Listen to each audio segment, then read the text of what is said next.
ကျွန်တော်တို့ဒီမှာပေါ့နော်first Burma နေပြီးတော့မှကျွန်တော်တို့ရှိမယ်ပေါ့နော်ကျွန်တော်နာမည်ကတော့စိုးမှုပေါ့နော်ကျွန်တော်ကဒီ project officer ဒီ first Burma online scholarship ကို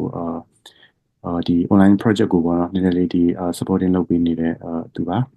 ပြီးတော့ကျွန်တော်တို့ဒီမှာ colleagues တွေရှိပါတယ်ဒီဥစားပေါ့နော်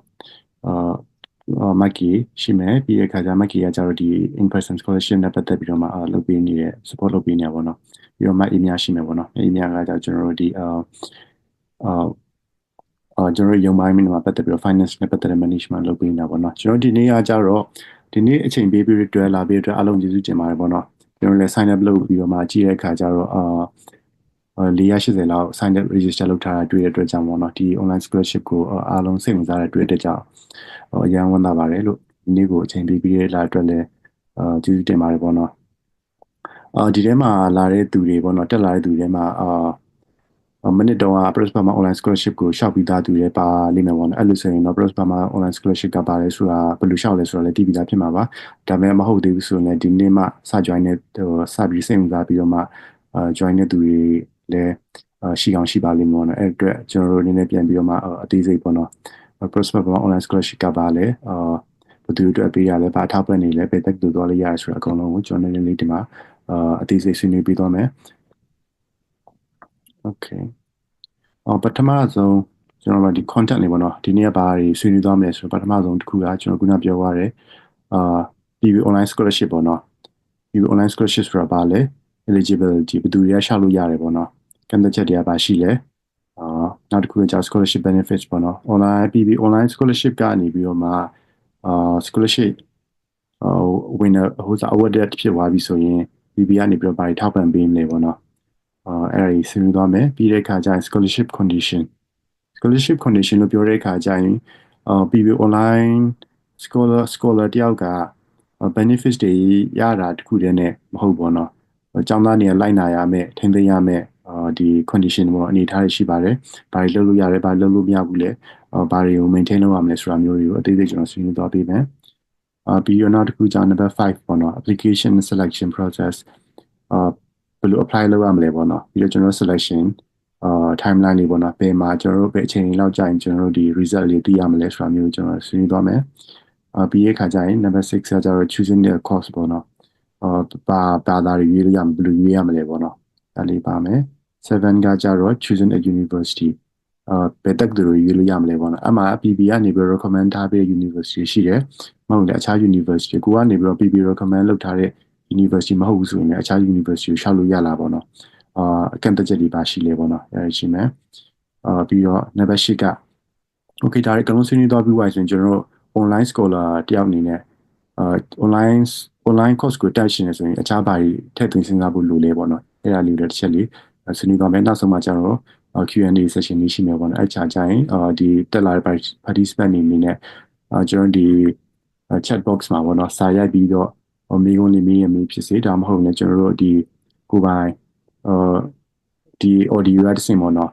direct live မေးချင်လဲကျွန်တော်ပြီးပြီးတော့မေးပေးခွင့်ပေးပါမယ်လို့နော် right okay ပထမဆုံးတစ်ခုအနေနဲ့ကျွန်တော်အရင်ဆုံးဆွေးနွေးချင်တာ PB Press Burma ဆိုတာဘာလဲပေါ့နော်ကျွန်တော် Press Burma ကတော့အားလုံးလည်းသိပြီးသွားပြီပေါ့နော်မြန်မာပြည်မှာ online scholarship လေလို့ပြောလိုက်တဲ့အခါကျရင် PB ကတော့အကလုံးကသိတယ်PB ကစထောင်လာတာဟို1989 1990ဆိုရင်အခုဆိုအနည်း30ကျော်ပါပြီပေါ့နော်ကျွန်တော်တို့ကလောဆယ်ကတော့ဒီPress Burma ကိုကျွန်တော် UK မှာပေါ့နော်United Kingdom England မှာပဲကျွန်တော် register လုပ်ထားတယ် UK register charity ပေါ့နော်ပရာဟိတအဖွဲ့အနေနဲ့ကျွန်တော်ပြောလို့ရပါတယ်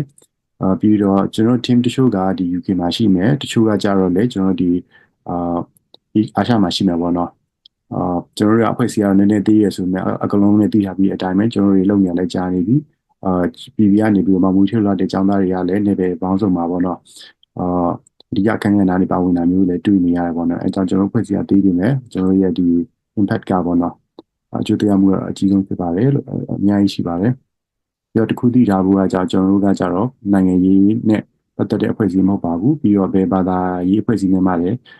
နီနိုပတ်သက်တဲ့အဖွဲ့အစည်းမဟုတ်ဆိုတာမျိုးကိုလည်းနည်းနည်းထားလုပ်ချင်ပါတယ်ပေါ့နော်ဘလို့ဆိုကျွန်တော် PB အနေနဲ့program 3ခုရှိရပေါ့နော်ပထမဆုံးတစ်ခုပြောတဲ့ SSU learning ဆိုတဲ့ program ရှိမယ်အဓိကကြတော့ကျွန်တော်တို့ဒီမှာရေးတဲ့အတိုင်းပဲ English language training တွေပါမယ် critical thinking နဲ့ပတ်သက်ပြီးတော့မှဒီ university preparation နဲ့ပတ်သက်တဲ့ဟာမျိုးတွေရှိမယ်ပြီးဒီနောက်တစ်ခုကကြတော့ learning to leadership ပေါ့နော် learning to leadership လို့ပြောတဲ့အခါကျအားလုံးလည်းတည်ပြီးသားဟာပေါ့နော်ဒီ scholarship နဲ့ပတ်သက်တဲ့ program တွေပါမယ်ပေါ့နော်ဒီမှာကျွန်တော်တို့ဒီ online scholarship တွေပါမယ် in person scholarship တွေပါတယ်ပေါ့နော် in person scholarship ဆိုရင်ကျွန်တော်အခုနပြောတဲ့အတိုင်းပဲဟို1990လောက်ကလုပ်နေတာawarded ဖြစ်နေတာပေါ့နော်အယောက်1600ကျော်ရှိပါပြီပေါ့နော်ပြီးတော့နောက်တစ်ခုကchange in community ပေါ့နော်အဓိကကျတော့ PB ကျောင်းသားဖြစ်သွားပြီတို့ဆိုရင်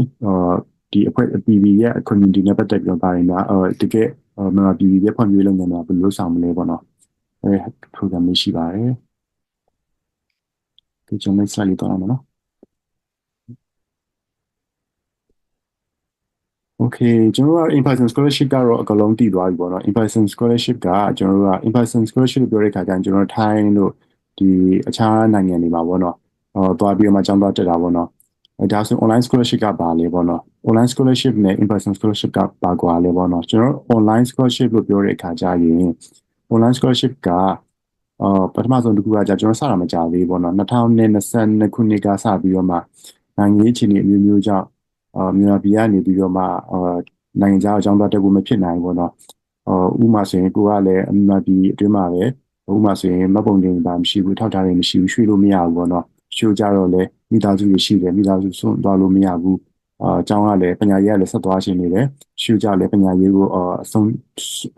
ဘွဲမရဘဲနဲ့ကျောင်းထွက်လာမျိုးရှိရပေါ့နော်ရွှေ့ကြလည်းဒီဒုက္ခတွေစကန်မှာဖြစ်စေဒီ IDP camp တွေမှာပဲဖြစ်နေပါစေပေါ့နော်အကြမ်းမျိုးကြောင့်ကျောင်းဆက်မတက်နိုင်ဘူးငွေကြေးအခက်အခဲလည်းကြုံနေရပေါ့နော်ဒီခါကျရင် okay သူတို့ကဒီလူကျောင်းသားတွေနိုင်ငံသားထွက်လို့မရအပြင်နဲ့ထွက်လို့မရဘူးဆိုရင်ဒီကျောင်းသားတွေအတွက်ဘယ်လိုကူပေးမလဲပေါ့နော်ကျွန်တော်တို့ကစဉ်းစားလိုက်မိတယ် okay ကျွန်တော်တို့က internet တွေလည်းရှိနေပြီဒီ covid တုန်းကစပြီးတော့မှတက်တူတွေကလည်းဒီ online နဲ့ပတ်သက်တဲ့ပညာရေးစပြီးနေပေါ့နော်အဲ့ဒီခါကျကျွန်တော်စဉ်းစားမိတယ် okay ဒီကျောင်းသားတွေကိုကျွန်တော်တို့ဒီ online scholarship အနေနဲ့ပံ့ပိုးပေးလို့ရမယ်ပေါ့နော်အဲ့ဒါနဲ့အဲ့ဒီအတွေ့အကြုံနဲ့ပတ်သက်ပြီးတော့မှကျွန်တော်တို့စပြီးအကောင့်တွေပေါ်ခဲ့ရပေါ့နော်2020မှာစပြီးတော့အကောင့်တွေပေါ်ခဲ့တယ်အမှကျွန်တော်တို့2023နဲ့2024မှာနှစ်ဆက်တိုက်ပေါ့နော် scholarship ကျောင်းသားတွေပြီးသွားပြီကျောင်းသားကြီးရောဘုရားပေါ့နော်60 90လောက်တော့ရှိသွားပြီပေါ့လောဆယ်မှာတော့တနည်းကိုကျွန်တော်အကြမ်းမြတ်20 30လောက်ပြီးတာမျိုးရှိနေတယ်ပေါ့နော်ဆိုရင်online scholarship နဲ့ in person scholarship ကပါကွာလဲပေါ့နော်အဲ့မှာじゃ online scholarship လို့ပြောတဲ့အခါကျတော့ကျွန်တော်တို့အခုနပြောတဲ့အတိုင်းပဲနိုင်ငံတကာတက္ကသိုလ်တွေမှာကျောင်းတက်ရမယ်ကျောင်းတက်ဖို့ကိုရည်ရွယ်နေတဲ့ကျောင်းသားတွေပေါ့နော်ဒီ online program တွေဖြစ်ရမယ်အဲ့ online program တွေပြောတဲ့အခါကျရင်ထိုင်းကိုကူးစရာမလိုဘူးစင်ကာပူကူးစရာမလိုဘူးအဲ့မှာမဟုတ်ဘဲမြန်မာပြည်ကနေပြီးတော့မှ online internet ရှိရုံနဲ့တက်လို့ရတဲ့ program တွေကို register လုပ်ပြီးတော့မှတက်တဲ့program တွေကိုကျွန်တော်တို့ထောက်ပံ့ပေးတဲ့စီစဉ်ဖြစ်ပါတယ်ပေါ့နော်ကျွန်တော်နေ့စဉ်နေ့တိုင်းမှာဆိုရင်ပုံမှန်အဖြစ်တော့ကျွန်တော်ဒီ April လ1ရက်နေ့မှာစဖွင့်တယ်ပြီးတဲ့အခါကျရင်မေလ31ရက်နေ့မှာ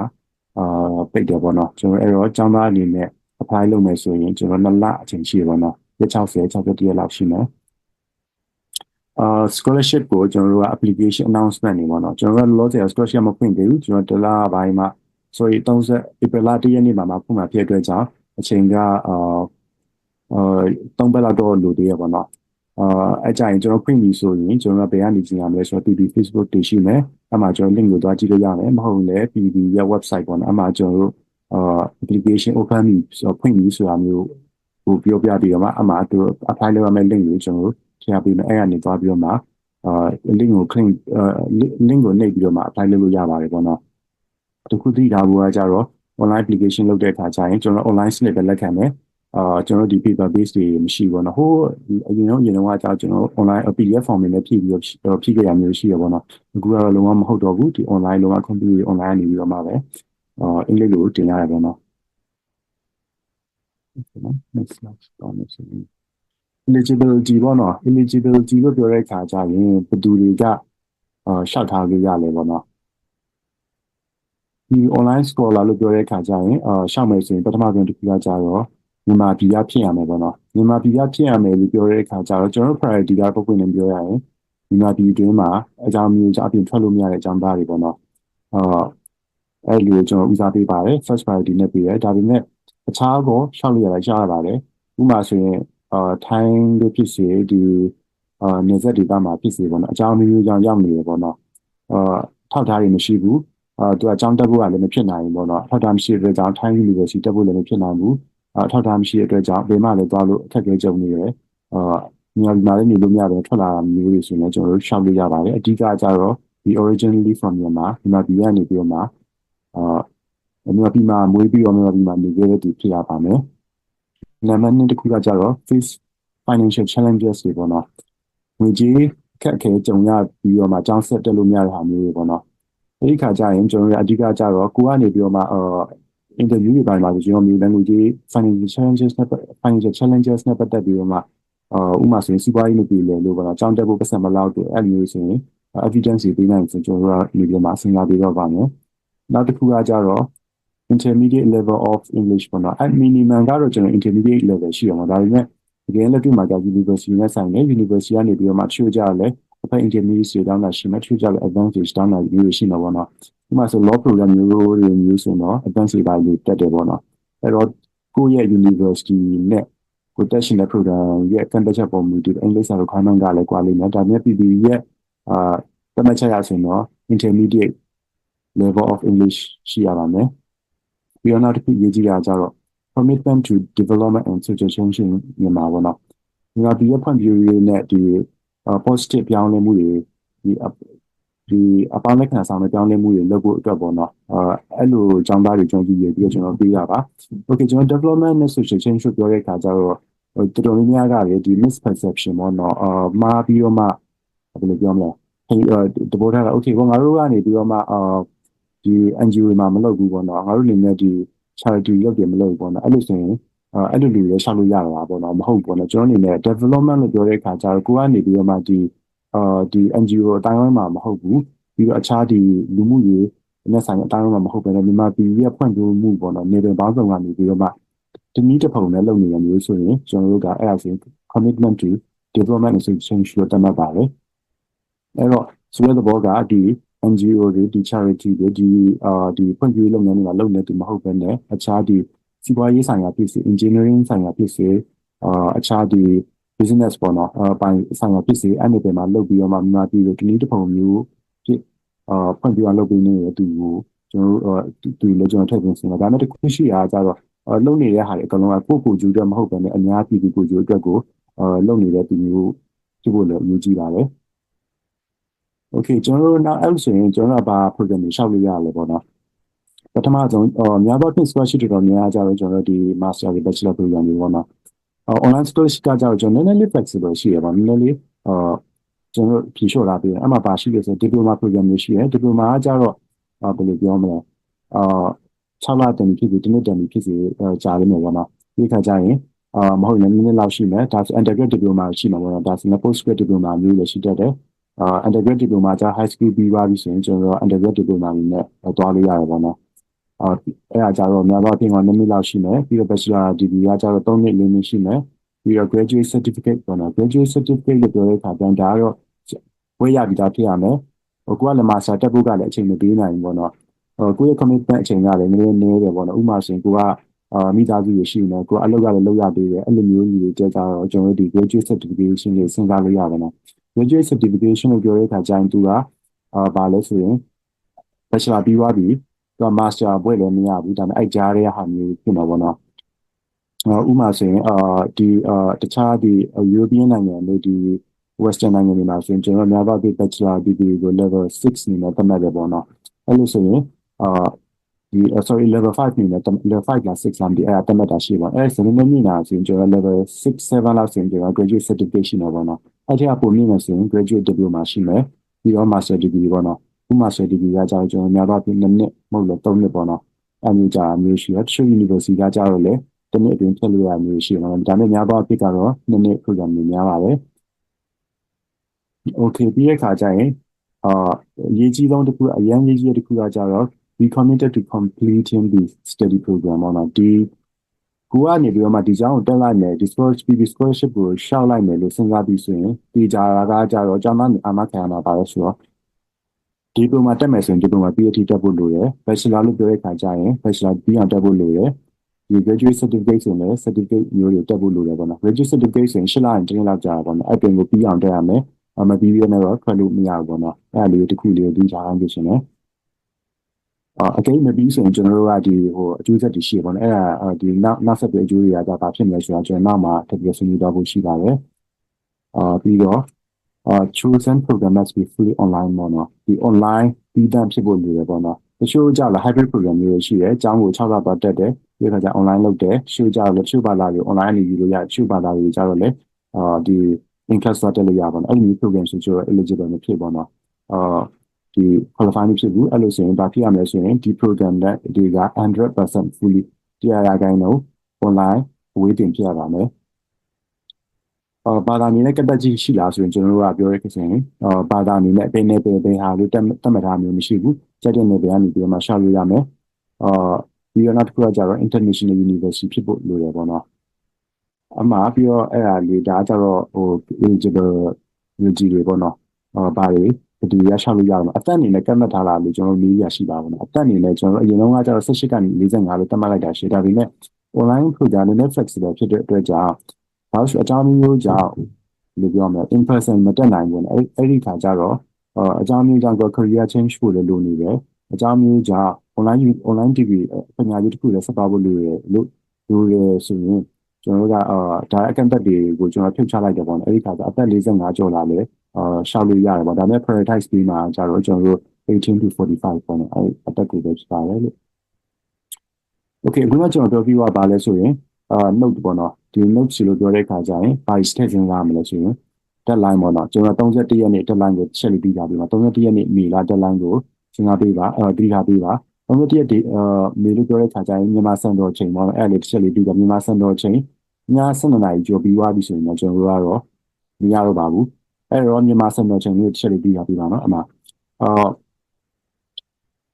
အဲ့ဒီနောက်ပိုင်းရောက်လာတဲ့ application တွေပေါ့နော်ဒီ form တွေဝင်လာဆိုရင်ကျွန်တော်တို့ကreject ဖြစ်မယ်အမတိုင်ခင်ဝင်လာတဲ့ application တွေဥပမာဆိုရင် January April 1ရက်လို့ပြောတယ်ပေါ့နော် April 1ရက်နေ့မတိုင်ခင်မှာရောက်လာတဲ့ application ဆိုရင်ကျွန်တော်တို့ကလက်ခံမှာမဟုတ်ပါဘူးလို့ဒီတော့အခုနောက်တစ်ခုက domestic university are not eligible ပေါ့နော်ဆိုရင်ကျွန်တော်တို့ကPV နဲ့ partnership တဲ့ partner university ရှိတယ်အဲ့ university ကလွဲပြီးတော့မှမြန်မာပြည်ကမြန်မာပြည်ကတက်ကူပေါ့နော် online university program တခုမှကျွန်တော်တို့မလက်ခံပါဘူးလို့အဓိကအခုနကကျွန်တော်တို့အပေါ်မှာပြောရတဲ့ international university ဖြစ်ရမှာပေါ့နိုင်ငံတကာကတက်ကူတခုဖြစ်ရမယ်ဒီ domestic university ဥပမာဆိုမြန်မာပြည်မှာဆိုအခုcollege လို့ရှိရပါတော့မနေ့တော့ကျွန်တော်တို့ကြုံရတာပါလေဆိုရင်မြန်မာပြည်က college တွေက online program တွေရှိရပါတော့အဲ့ကနေပြီးတော့မှ okay မြန်မာပြည်မှာဒီတက်ကူကနေပြီးတော့ပေးရဟာမျိုးရှိရရှောက်လို့ရလားဆိုရင်အဲ့လိုမျိုးဆိုကျွန်တော် qualify မဖြစ်ပါဘူးPhD ပေါ့နော် PhD ကတော့ကျွန်တော်တို့လောကကတော့program တွေကတော့အရင်နဲ့ကြာတယ်ပေါ့နော်3-4နှစ်တွေဖြစ်တဲ့အတွက်ကြောင့်ပြီးတော့ပုံပွင့်လင်းပြောရမယ် PhD program လို့ပြောတဲ့ခါကျရင် PhD program က opportunity ကများတယ်ပေါ့နော်တက္ကသိုလ်ကတိုက်ရိုက်ပြီးတာများတယ်အဲ့တော့ကျွန်တော်တို့တွေကအဓိကကြ prioritize လုပ်မှာကကြတော့ဒီအခုနပေါ့နော်ဒီ bachelor ရ master ရအခြား diploma certificate course တွေပေါ့နော် PhD တွေကြာကျွန်တော်ဒီနှစ်မှာတော့မဖွင့်ထားပေးပါဘူးလို့ပေါ့နော်တစ်ချက်လေးပါနောက်ပြီး priority ပေါ့နော်အဓိကဦးစားပေးရတော့မြန်မာပြည်မှာရှိနေတဲ့သူပေါ့နော်ဒီ first priority ပေးမယ်ပြီးတော့ second priority အကြောင်းမျိုးကြောင့်အပြင်ရောက်နေတဲ့သူတွေကို second priority ပေးတော့ပါမယ်လို့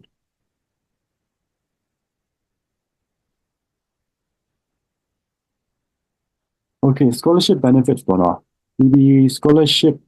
နဲ့ PB ကနေပြီးတော့ okay scholarship ရရှောက်လိုက်တယ်scholarship ကနေပြီးတော့မှအောင်မြင်သွားတယ်ပေါ့နော်ဆိုရင် PB ကလည်း scholarship ပေးရမယ်လို့ဆုံးဖြတ်လိုက်ပြီဆိုရင်ကျွန်တော်တို့အခြားနေ PB scholar တွေနဲ့ပါ benefits တွေရှိမလို့ပေါ့နော်ပထမဆုံးတစ်ခုကကြတော့တစ်ခုကြည့်ထားဖို့ကကြတော့ PB က partial scholarship ပေါ့နော်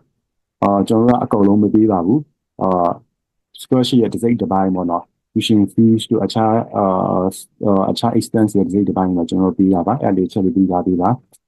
scholarship က awarded annually ပေါ့နော်ကျွန်တော်တို့ PB scholarship လို့ပြောတဲ့ခါကျရင်နှစ်တိုင်းကိုပြန်ရှောက်ရပေါ့နော်100% guarantee ဖြစ်လားနောက်နှစ်ကိုရှောက်ဖို့ပေါ့နော်100% guarantee ကတော့မဖြစ်ဘူးဒါပေမဲ့ဒီလူအတွက်ကကျွန်တော်အမြဲတမ်းချိန်တင်ပြီးစဉ်းစားပေးရပေါ့နော်အဲ့တော့ PB ကနေ scholarship ကပါဆိုရင်ဒါ benefits တွေရှိမလဲဘာမှတစ်ခုကြာ tuition fees ပေါ့နော်တချို့ university ကကြတော့ full scholarship ရမျိုးရှိမယ်တချို့ကြလည်း partial scholarship ရမျိုးရှိရပေါ့နော် partial လို့ပြောတဲ့အခါကျရင်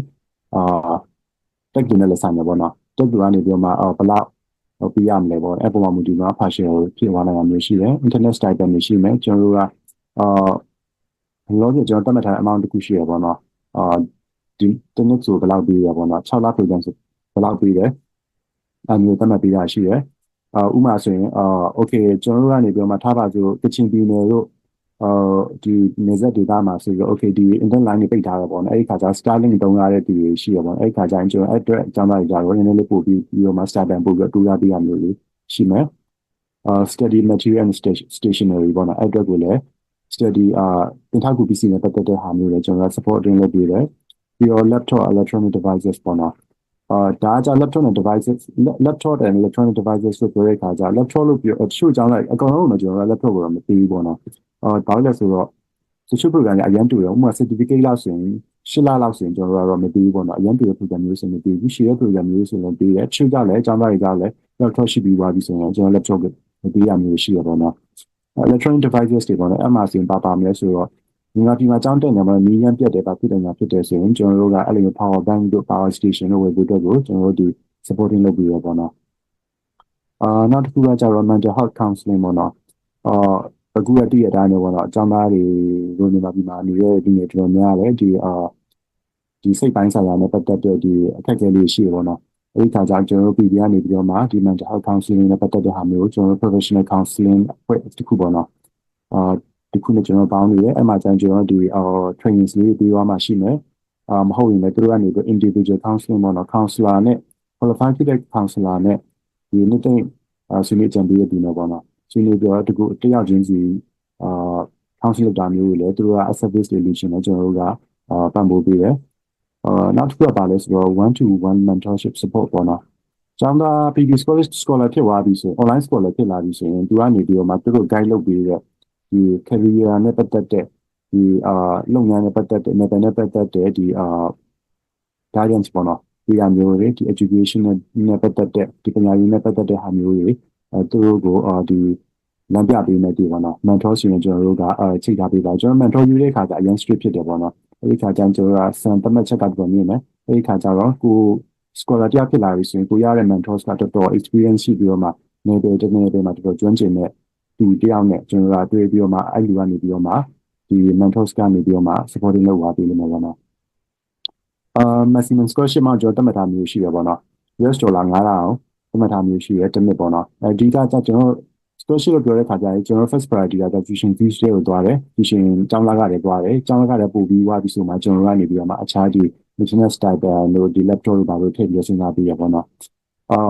9000လို့ပြောတဲ့ခါကျရင်ကျွန်တော်တို့က9000အများဆုံးပေါ့နော်ဒါနဲ့ in case ရှိအခြေအနေမျိုးမှာဆို9100မျိုးလည်းဖြစ်နေတယ်ဒါပေမဲ့ဒီခုကြည့်ရဖို့ကတော့ maximum 9000မျိုးဖြစ်ပါတယ်လို့အဲ့ဆိုပါရင်တော့ cover ပေါ့နော်ကျွန်တော်ပေးပြီးွားတယ်ပြောပြီးွားပြီမပေးရတဲ့ပါရှိတယ်ပေါ့နော်မပေးရတဲ့ကြပထမဆုံးတစ်ခုကြတော့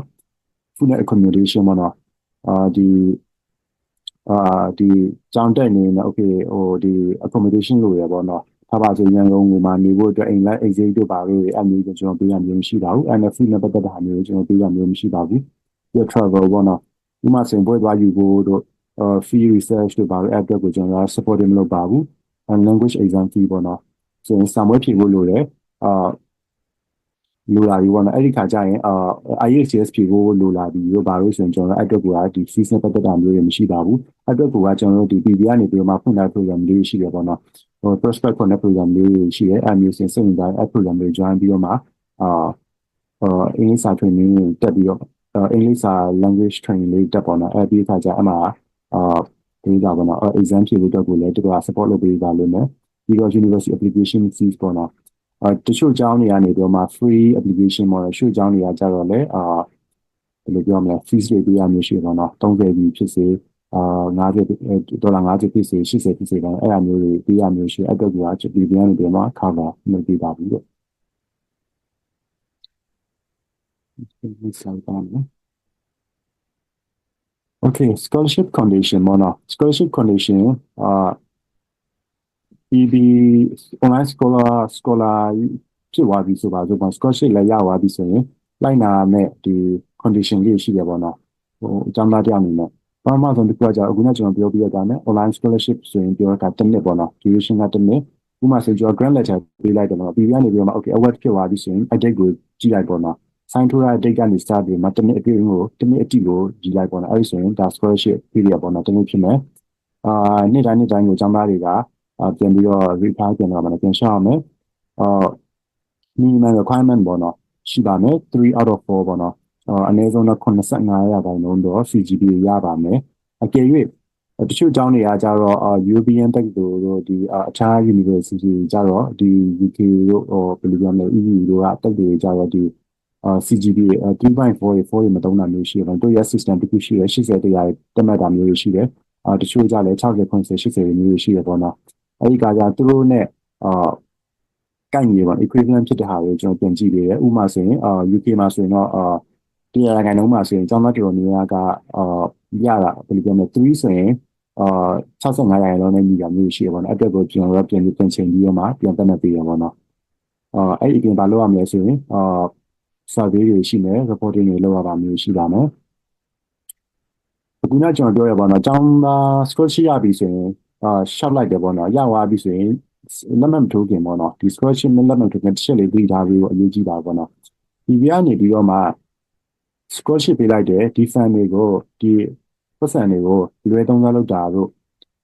misuse လုပ်တာတို့ဒါဝင်ဒါသုံးမယ်လို့ပြောပြီးအခြားကောင်းတွေတစ်ခုနဲ့သုံးတာမျိုးဆိုရင်ပြန်ပြီးတော့ PB က reclaim ပြန်လုပ်ရတာပြန်တောင်းလို့ရပါတယ်အဲ့ဒါ condition လေးရှိတယ် okay program ကို drop out လုပ်လိုက်တယ်ကျောင်းတက်မှာတစ်နှစ်ရှိတယ်ဒါပေမဲ့6လနဲ့ drop out လုပ်လိုက်တယ်ဆိုရင်ပြန်ပြီး refund လုပ်လို့ရတယ်ဘယ်လို case မျိုးနဲ့ပြင်လိုက်လဲဆိုရင်ကျောင်းသားတချို့ကကြတော့online scholarship ကိုလည်းရှောက်တယ် university တချို့ကဒီ in-person scholarship တွေကိုလည်းရှောက်တယ်ဥပမာဆိုရင် PB scholarship နေရသွားပြီးတော့မှတက်လိုက်တာ6လရှိသွားပြီအဲ့ချိန်မှာပဲထားပါပြီး Thai University ကနေပြီး scholarship ပေးလိုက်တယ်ပေါ့နော်အဲ့ဒီဆိုရင်သူ in-person တက်ရမယ်ဆိုရင်သူကနေပြီး okay drop လိုက်မယ်ဆိုရင်ကျွန်တော်တို့ကအရင်ပေးရတဲ့ပတ်စံအကုန်လုံးကိုပြန်ပြီး reclaim လုပ်လို့ရပါတယ်အဲ့ဒီခါကျတော့ပြန်တောင်းလို့ရတယ်ပေါ့နော်အဲ့အတွက်ကိုကျွန်တော် condition လေးရှိအဲ့တော့ကိုကတက်မယ်လို့ပြောရမယ်ဆိုရင် PB online scholarship ယူမယ်လို့ဆုံးဖြတ်လိုက်ပြီဆိုရင်အဝတ်လည်းဖြစ်သွားပြီဆိုရင်အဲ့ကာလအတွင်းတော့ပြီးအောင်တက်ပေါ့နော်ပြီးရဲ့အခါကျမှထားပါလို့တစ်နှစ် program ကို commit လုပ်ထားရဲဆိုရင်တစ်နှစ် scholarship ယူရဆိုရင်အဲ့တစ်နှစ်ပြီးသွားပြီဆိုရင်တော့ program လည်းပြီးဖို့လိုတယ်ဥပမာဆိုရင်master ဆိုရင်နည်းတက်ဖို့လိုတာနည်းမတက်ပဲနဲ့တစ်နှစ်နဲ့ drop လုပ်သွားမယ်ဆိုရင် iPhone ကိုပြီးပြ retain လုပ်လို့ရတယ်ပြီးတဲ့အခါကျမဟုတ်ဘူးဆိုရင်လည်း halfway မှာ6လနဲ့ဖြတ်သွားပြီးတော့ထောက်ပြသွားမယ်ဆိုရင်အခြား program တစ်ခုထွက်လာမယ်ဆိုရင်ပြီးပြန်ပြီး retain လို့ရပါတော့program ပြီးသွားလို့မှအခြား scholarship ရှောက်တာဒါကြတော့ကျွန်တော်တို့အခွင့်ပြုရပေါ့နော်ဒါပေမဲ့အဲ့ program scholarship period အတွင်းမှာdrop out လုပ်တာမျိုးဆိုရင်တော့ PB ကတော့ပတ်စံပြန်တောင်းလို့ရပါတယ်ပြီးတော့ face to comply with condition ပေါ့နော် PB နဲ့သတ်မှတ်ထားတဲ့အခြားအခြေအနေထားတွေပေါ့နော်သတ်မှတ်ချက်တွေနဲ့ကျွန်တော်တို့မကိုက်ဘူးပေါ့နော်အဲ့ဒါလိုက်နာမှုမရှိဘူးဆိုရင်ကျွန်တော်တို့ကပတ်စံတွေပြန်တောင်းလို့ရပါတယ်ဘယ်လိုမျိုးလဲဆိုရင် regular check in လုပ်တာမျိုးတွေပေါ့နော်ကျွန်တော်တို့က survey ပို့လိုက်တဲ့ survey တွေမဖြစ်ဘူးကျွန်တော်တို့ကနေပြီးတော့မှreporting meeting တွေ request လုပ်တယ်ပေါ့နော်ဆိုရင်မပြေးနိုင်ဘူးခါကြဘယ်တော့မှအဆက်အသွယ်မျိုးမလုပ်တာမျိုးဆိုရင်ဒီရနေပြီးတော့မှspecial cancel လုပ်ပြီးတော့မှတန်နေရပြန် retain လုပ်ရတာပေါ့နော်အဲ့လိုတစ်ချက်လေးတတိထားပြီးရှင်ပေါ့နော်ပြီးတော့ non compliance ပေါ့နော်အဲ့အတိုင်းနဲ့ဒီနောက်ကျွန်တော်ပြောရဲ PV ကို compliance မရှိပေါ့နော်ကိုယ့်ရဲ့ဒီ scholarship grant letter ပေါ့နော် scholarship ကို PR condition နဲ့ကိုက်ညီမှုမရှိတော့တိုင်းနာမှုမရှိဘူးထမ်းသိမ်းမှုမရှိဘူးဆိုရင် scholarship ကို terminate လုပ်လို့ရမယ်ပြီးတော့မှ blacklisted ဖြစ်တာ blacklist လုပ်ထားလို့ရမယ်ပေါ့နော်ဒီဥပမာဆိုရင် blacklist လုပ်ထားပြီးဆိုရင်ဒီ online scholarship လည်းနောက်ပိုင်းရှောက်လို့မရတော့ဘူးဒီ in-person scholarship တွေလည်းနောက်ပိုင်းရှောက်လို့မရတာမျိုးဖြစ်နိုင်တယ်ပေါ့နော်အဲ့ဒါလေးတစ်ချက်လေးပြီးသားလို့ပြောချင်ပါတယ်You're changing university and program is not allowed ပေါ့နော်workshop လိုက်တယ်ရှောက်လိုက်တယ်ဥပမာဆိုရင်ဒီထားပါဆို business administration ရှောက်လိုက်တယ်ပေါ့နော်ပြီးတဲ့အခါကျတော့မှတောင်းစားတက်ပြီးတော့မှတလားနလားဖြစ်လို့တော့မှကျွန်တော်ကလည်း tuition fees တွေပြီးသွားပြီအဲ့ရပြီးတော့မဟုတ်တော့မတက်ရှင်တော့ဘူးသိရမလားကျွန်မနဲ့မကိုက်ညီတော့ဘူး education ကို change ရှင်တယ်ပေါ့နော်ဆိုရင်ဒါကလုပ်လို့မရဘူးပေါ့နော်အဲ့တော့ကိုကအကြောင်းစတက်မယ်လို့ဆုံးဖြတ်ထားရတယ်ဆိုရင်ပေကြလေးကို program လေးကို research လုပ်ပါဒီကစဉ်းစားပါတိုင်ပင်ပါပြီးတော့မှ program ကိုယူခိုင်းလို့ရှိနေပါတော့အကျယ်၍ကိုဘက်ကဒီ program ကိုရေးပြီးသွားပြီးလို့မှကျောင်းလက်စတက်နေပြီကျောင်းလက်ကလည်းပြီးသွားပြီဆိုရင်တော့ကျွန်တော်ချင်းလို့မရတော့ဘူးပေါ့နော်မချင်းလို့မရတော့ဆိုရင်ကျွန်တော် non compliance ဖြစ်လာတဲ့အတွက်ကြောင့်အခုနပြောတဲ့အတိုင်းပဲဒီ project termination လည်းဖြစ်နိုင်တယ်အခြားသူဆက်တရားမှုတွေလည်းဖြစ်နိုင်တယ်ပေါ့နော်အဲဒါကြောင့်နည်းနည်းသိကြပြီးစဉ်းစားကြည့်ချင်ပါတယ်ပေါ့နော်တချို့ exception case လေးတွေရှိတယ်ပေါ့နော် ဒါကြတော့ဒါကြ special consideration နေနဲ့ပဲအထူးစဉ်းစားပြီးအခြေအနေမျိုးမှာပဲကျောင်းသားရဲ့ control လည်းမဟုတ်တော့ဘူး university ကလည်းနည်းနည်းပြဿနာရှိနေတယ်လုံးဝ exception case တွေမှာလည်းကျွန်တော်တို့ကခွင့်ပြုရမျိုးရှိတယ်ဒါပေမဲ့ 99% ကတော့ကျွန်တော်ကခွင့်ပြုပါတော့ okay ကျောင်းသားနေပြီးတော့မှထားပါဆိုအခုနextension ပေါ့နော်ကျောင်း okay ကျွန်မ program ကတော့ကျွန်မရဲ့ program ကတော့ graduate diploma ပေါ့နော် diploma ဆိုရင်ပုံမှန်ကတော့တစ်နှစ်တက်မယ်ပေါ့နော် okay တစ်နှစ်ကလည်းမပြီးနိုင်တော့ဆိုရင်ဘယ်လိုလုပ်မလဲပေါ့နော်ဆိုရင်အခုန condition ကကျွန်တော်ပြောတဲ့တစ်နှစ်ဖြစ်တဲ့အတွက်ကြောင့်အဲ့တွင်းကိုဆက်ပြီးတိုးရှင်နေဆိုရင်တိုးလို့ကတော့ရတယ်ဒါပေမဲ့PB နဲ့အရင်ဆုံးဆွေးနွေးတိုင်ပေးရမယ်ပေါ့နော်reason ကလည်းဒီလို extension တောင်းတယ်ပေါ့နော်ဥပမာဆိုရင် defer တွေ extension တွေတောင်းတယ်ဆိုရင်ဆိုရင် reason တွေက valid ဖြစ်ရမယ်ပေါ့နော်အကြောင်းရင်းကဒီ reason အကြောင်းပြချက်တွေကခိုင်လုံမှုရှိရမယ်အဲ့ဒါမှကျွန်တော်ကလည်းခွင့်ပြုမှာမျိုးဖြစ်ပါတယ်ပေါ့နော် timeline လေးတစ်ချက်လေးပြီးရအောင်ကြည့်ရှင်တယ်ဒီမှာကူကစပြီးတော့မှmaster program ဆိုအများဆုံးက3နှစ်ပဲရပါတယ်3နှစ်ကျော်ကူရဆိုတော့နည်းနည်းလေးပြဿနာရှိရပေါ့နော်အဲ့တော့ကိုကျွန်တော်1နှစ်ပြီးရမျိုးရှိနိုင်တယ်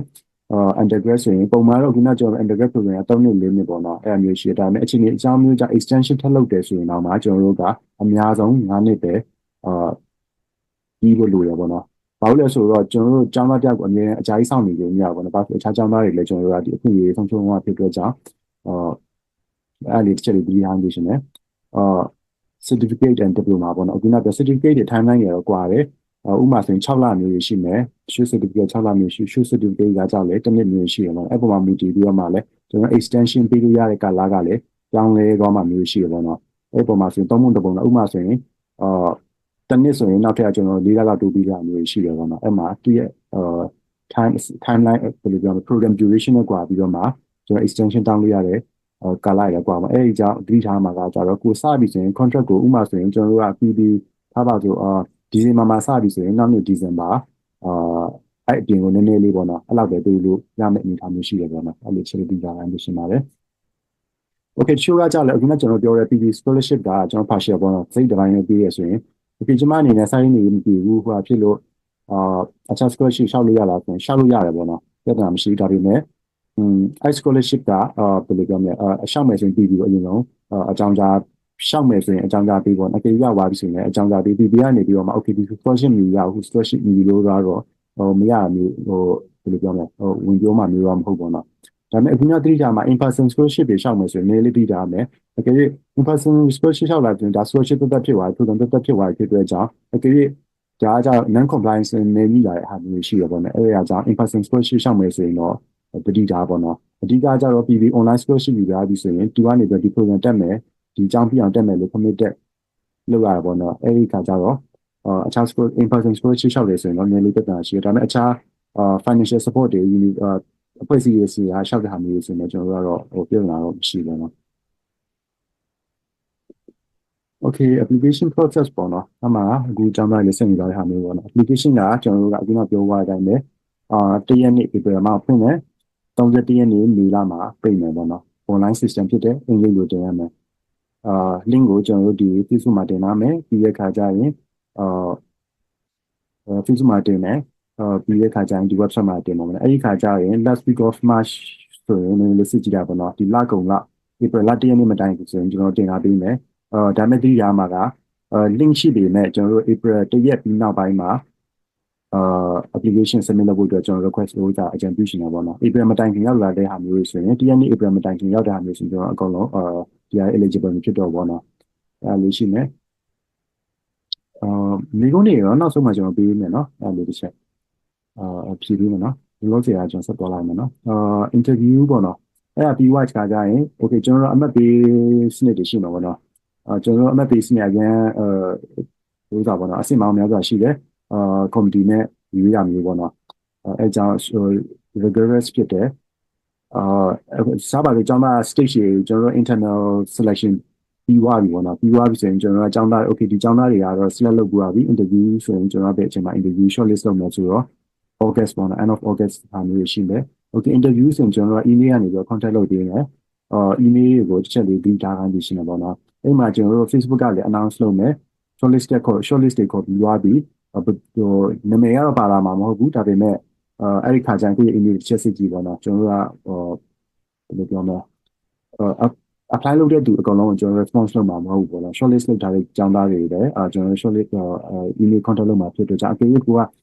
email မရဘူးဆိုရင်ဒါ qualify မဖြစ်တော့ဘူးလို့မပါသွားဘူးဆိုတော့သတ်မှတ်လို့ရတယ်ပေါ့နော်သဘောထားလို့ရတယ်ပြီးတော့ result ပေါ့နော်ကျွန်တော် result ကကြတော့ interview ပါပြီးသွားပြီဆိုရင်ကျွန်တော်တို့က interview ကလည်းအင်္ဂလိပ်လိုပဲနေရမှာပေါ့နော်ဒီအခါကျရင်ကျွန်တော်ဒီ result ကများတော့ခင်ဗျားတို့ဒီ end of September မှာကျွန်တော်တို့ကြီးညာပေါ့ဒါပေမဲ့ကျောင်းသား case တစ်ခုကလည်းမတူတဲ့အကြောင်း timeline လေးနည်းကွာမျိုးရှိတော့ပေါ့နော်အဲ့ဒါကြောင့်ကျွန်တော်တို့ကဘယ်လိုပြောမလဲshortlisting နဲ့ဒီရဲ့ communication ကြားဖြစ်သွားတယ်ပေါ့နော် okay scholarship ပြီးသွားပြီရပြီးသွားပြီဆိုရင်ဘာလုပ်ရမလဲဆိုရင်ကျွန်တော်တို့ကဒီgrant letter ပေါ့နော်sign လုပ်ပေးရမယ်grant letter sign တဲ့ခါကျရင်ချက်လေးပြီးကြမှာထားပါဆိုကိုကနေပြီးတော့မှ September 30ပေါ့နော်မှာကျွန်တော်တို့ကဒီ result ပြီးသွားပြီဆိုရင်ကျွန်တော် grant letter ပို့ရတယ်ပေါ့နော်တစ်ပတ်အတွင်းအဲ့လိုဆိုရင်တခုပြီးကြမှာက grant letter sign ပြီးတော့6လအတွင်းကျောင်းစတက်နိုင်ဖို့လိုရပေါ့နော်အကယ်၍ကျောင်း6လအတွင်းကိုကျောင်းစမတက်နိုင်ဘူးဆိုရင်ဆိုတော့တဘောက September August ဆိုရင်September ဆိုရင် March အကုန်ထိကိုကျောင်းစတက်ဖို့လိုတယ်အဲ့ချိန်အတွင်းမှာကျောင်းမတက်နိုင်ဘူးဆိုရင်ကျွန်တော်တို့ကဒီ scholarship ကိုအခြားကျောင်းသားတစ်ယောက်ကိုပြီးတော့ waiting list မှာပါနေတဲ့ကျောင်းကိုကျွန်တော်ပေးလိုက်မှာဖြစ်တယ်ပေါ့အဲ့အကြောင်းကိုရ program လေးတွေလည်းတစ်ချက်လေးဒီထားဖို့လိုတယ်ပေါ့နော်6လအတွင်းတက်နိုင်တဲ့ program မျိုးscholarship award ပြုပြီးတော့မှ6လအတွင်းတက်နိုင်တဲ့ program မျိုးကိုယူပေးဖို့လိုအပ်ပါတယ်ပြီးတဲ့ခါကျရင်ကျွန်တော်အခုကဘာလုပ်မလဲဆိုရင်ပြီးသွားပြီဆိုရင် grant letter ကိုကျွန်တော် sign ပြီးတော့မှပြန်ပို့ပေးရမယ်ပြီးတော့ PDA နဲ့ organize လုပ်တယ် PDD scholar ပေါ့နော် info session information session မှာကျောင်းသားတရားအနေနဲ့ scholar တရားအနေနဲ့လိုက်နာမယ့်ဟာမျိုးရှိတယ်အခြားဘာတွေ compliance တွေပေါ့နော်အဲ့ဒါပတ်သက်ပြီးကျွန်တော်အသေးစိတ်ဆွေးနွေးပြပေးမယ်အကြရင်ပြီးတော့ study plan ပေါ့နော်ပြီးတော့ study plan လို့ပြောတဲ့အခါကျရင် online scholarship က in person နဲ့မတူပါတော့များသောအားဖြင့်ကကြတော့ self paced တွေရှိတယ်အမျိုးမျိုးပေါ့နော်ရှိကြတော့လေmodule နဲ့သွားရမျိုးရှိရဲအဲ့ဒါကကျွန်တော်တို့ဒီ study plan လေးပို့ပေးရမျိုးလုပ်ပေးရမယ်ဒီ annual report တွေရှိမယ် annual report တွေအရင်ရှိတာမျိုးမဟုတ်ပါတော့ကိုယ့်ရဲ့ဒီ progress နဲ့ပတ်သက်တဲ့ဟာမျိုးတွေby တင်ခဲ့ရပါတယ်ပေါ့နော်ဒီအခါကျရင်ဒီဟိုကြပါတော့certificate တွေ transcript တွေကျွန်တော်ပို့ပေးရမယ်ပေါ့နော် okay ကျွန်တော်ဆက်သွားရမယ်နော်မိကုန်းလေးရှိမှတ်ထားပေးပါနော်ဒီချိန်ကျွန်တော်အဆုံးမပြန်နေလို့ရပါမယ်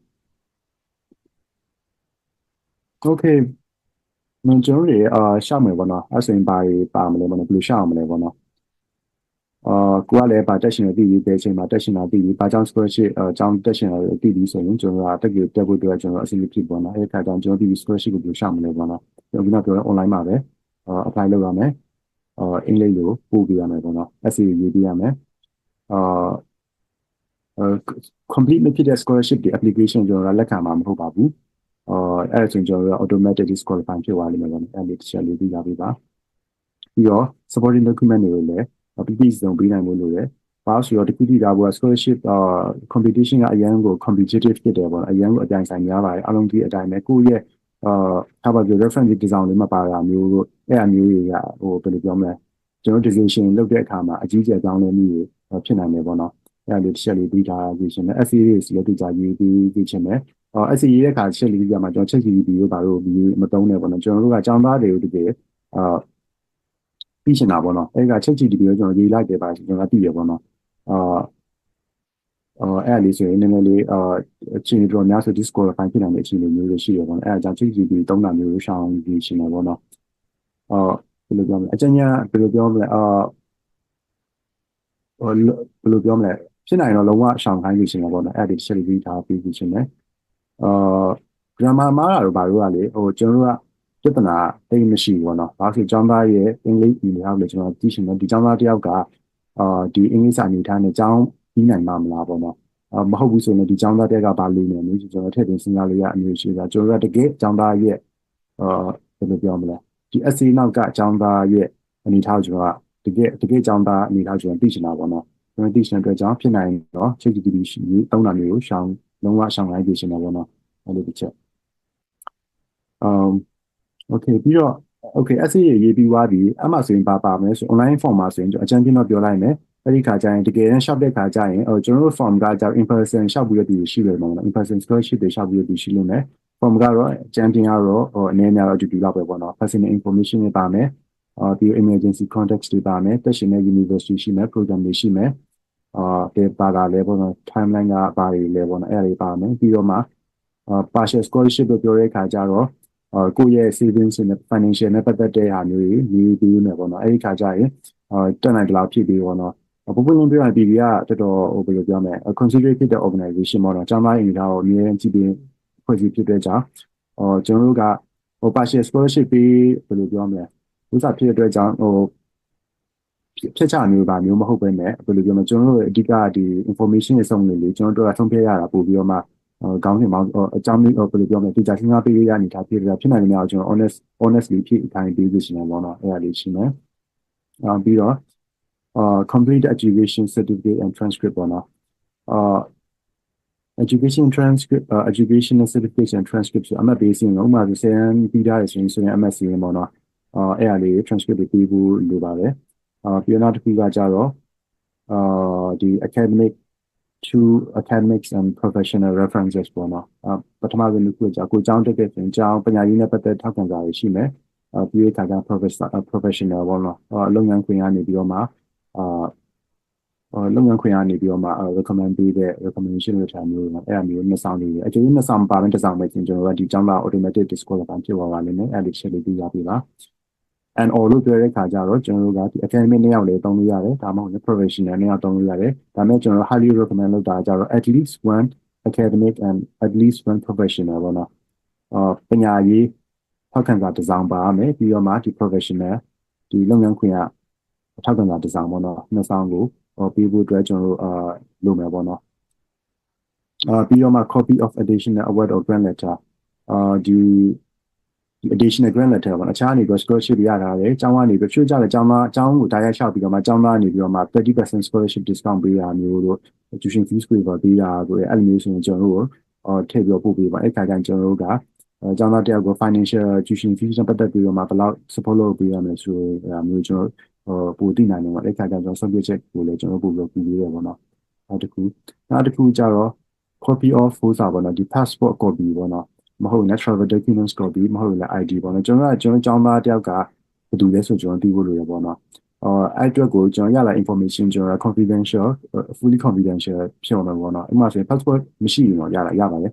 ဥပမာဆိုမှတ်ပုံပို့ပေးရမယ်ဒီအခြား form ဆို document တော့ driving license ဖြစ်နေပို့ပေးရမယ်ဥပမာဆိုရင်ကျမကနေပြီးတော့မှကျွန်တော်ကနေပြီးတော့မှအကြောင်းမျိုးကြောင့်စစ်ပြီးရှောင်ပြီးတော့မှဒီ sorry ထောက်တာတခုမှမရှိတော့ဘောနော်အဲ့လိုဆိုရင်ပါရှိရင်တော့ရှိတဲ့ဟာတခုကျွန်တော်ပို့ပေးမယ်ဥပမာဆိုရင်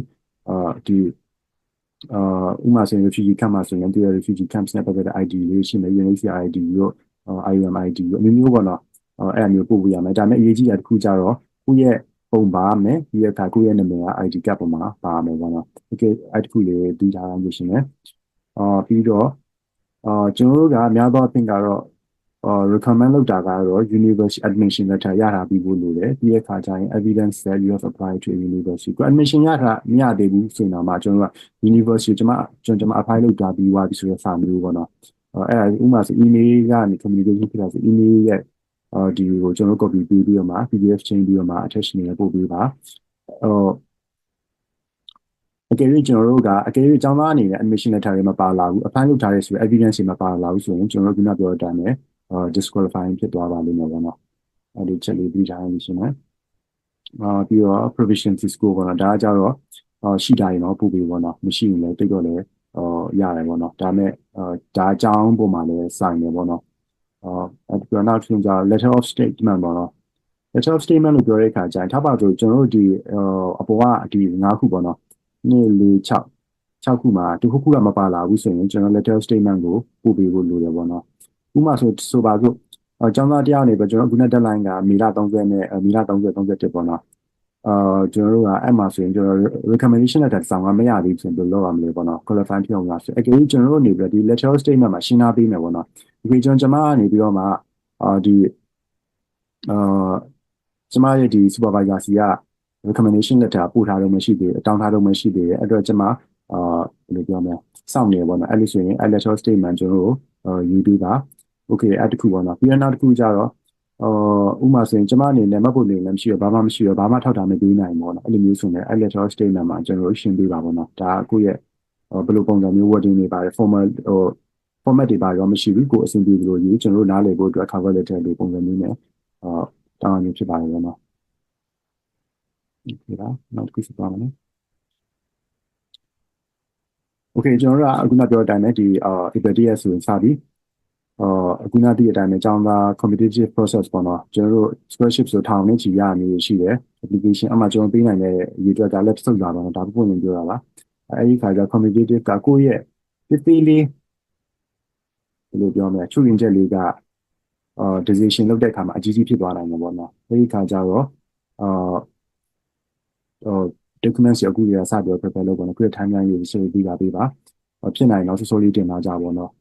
ဥမာဆို last minute မဆောင်ပဲ last minute ဆောင်တဲ့အခါကျဥမာဆိုဘယ်လိုပြောမလဲ internet ခက်ခဲလို့ပေါ့ကြုံလာမျိုးဖြစ်နိုင်တယ်အမျိုးပေါ့နော်အဲကြမှာအချိန်ကြီးမတင်နိုင်တာမျိုးတွေဖြစ်တော့ဖြစ်နိုင်ဒီကရစပြီးတော့မှပြင်ဆင်တာ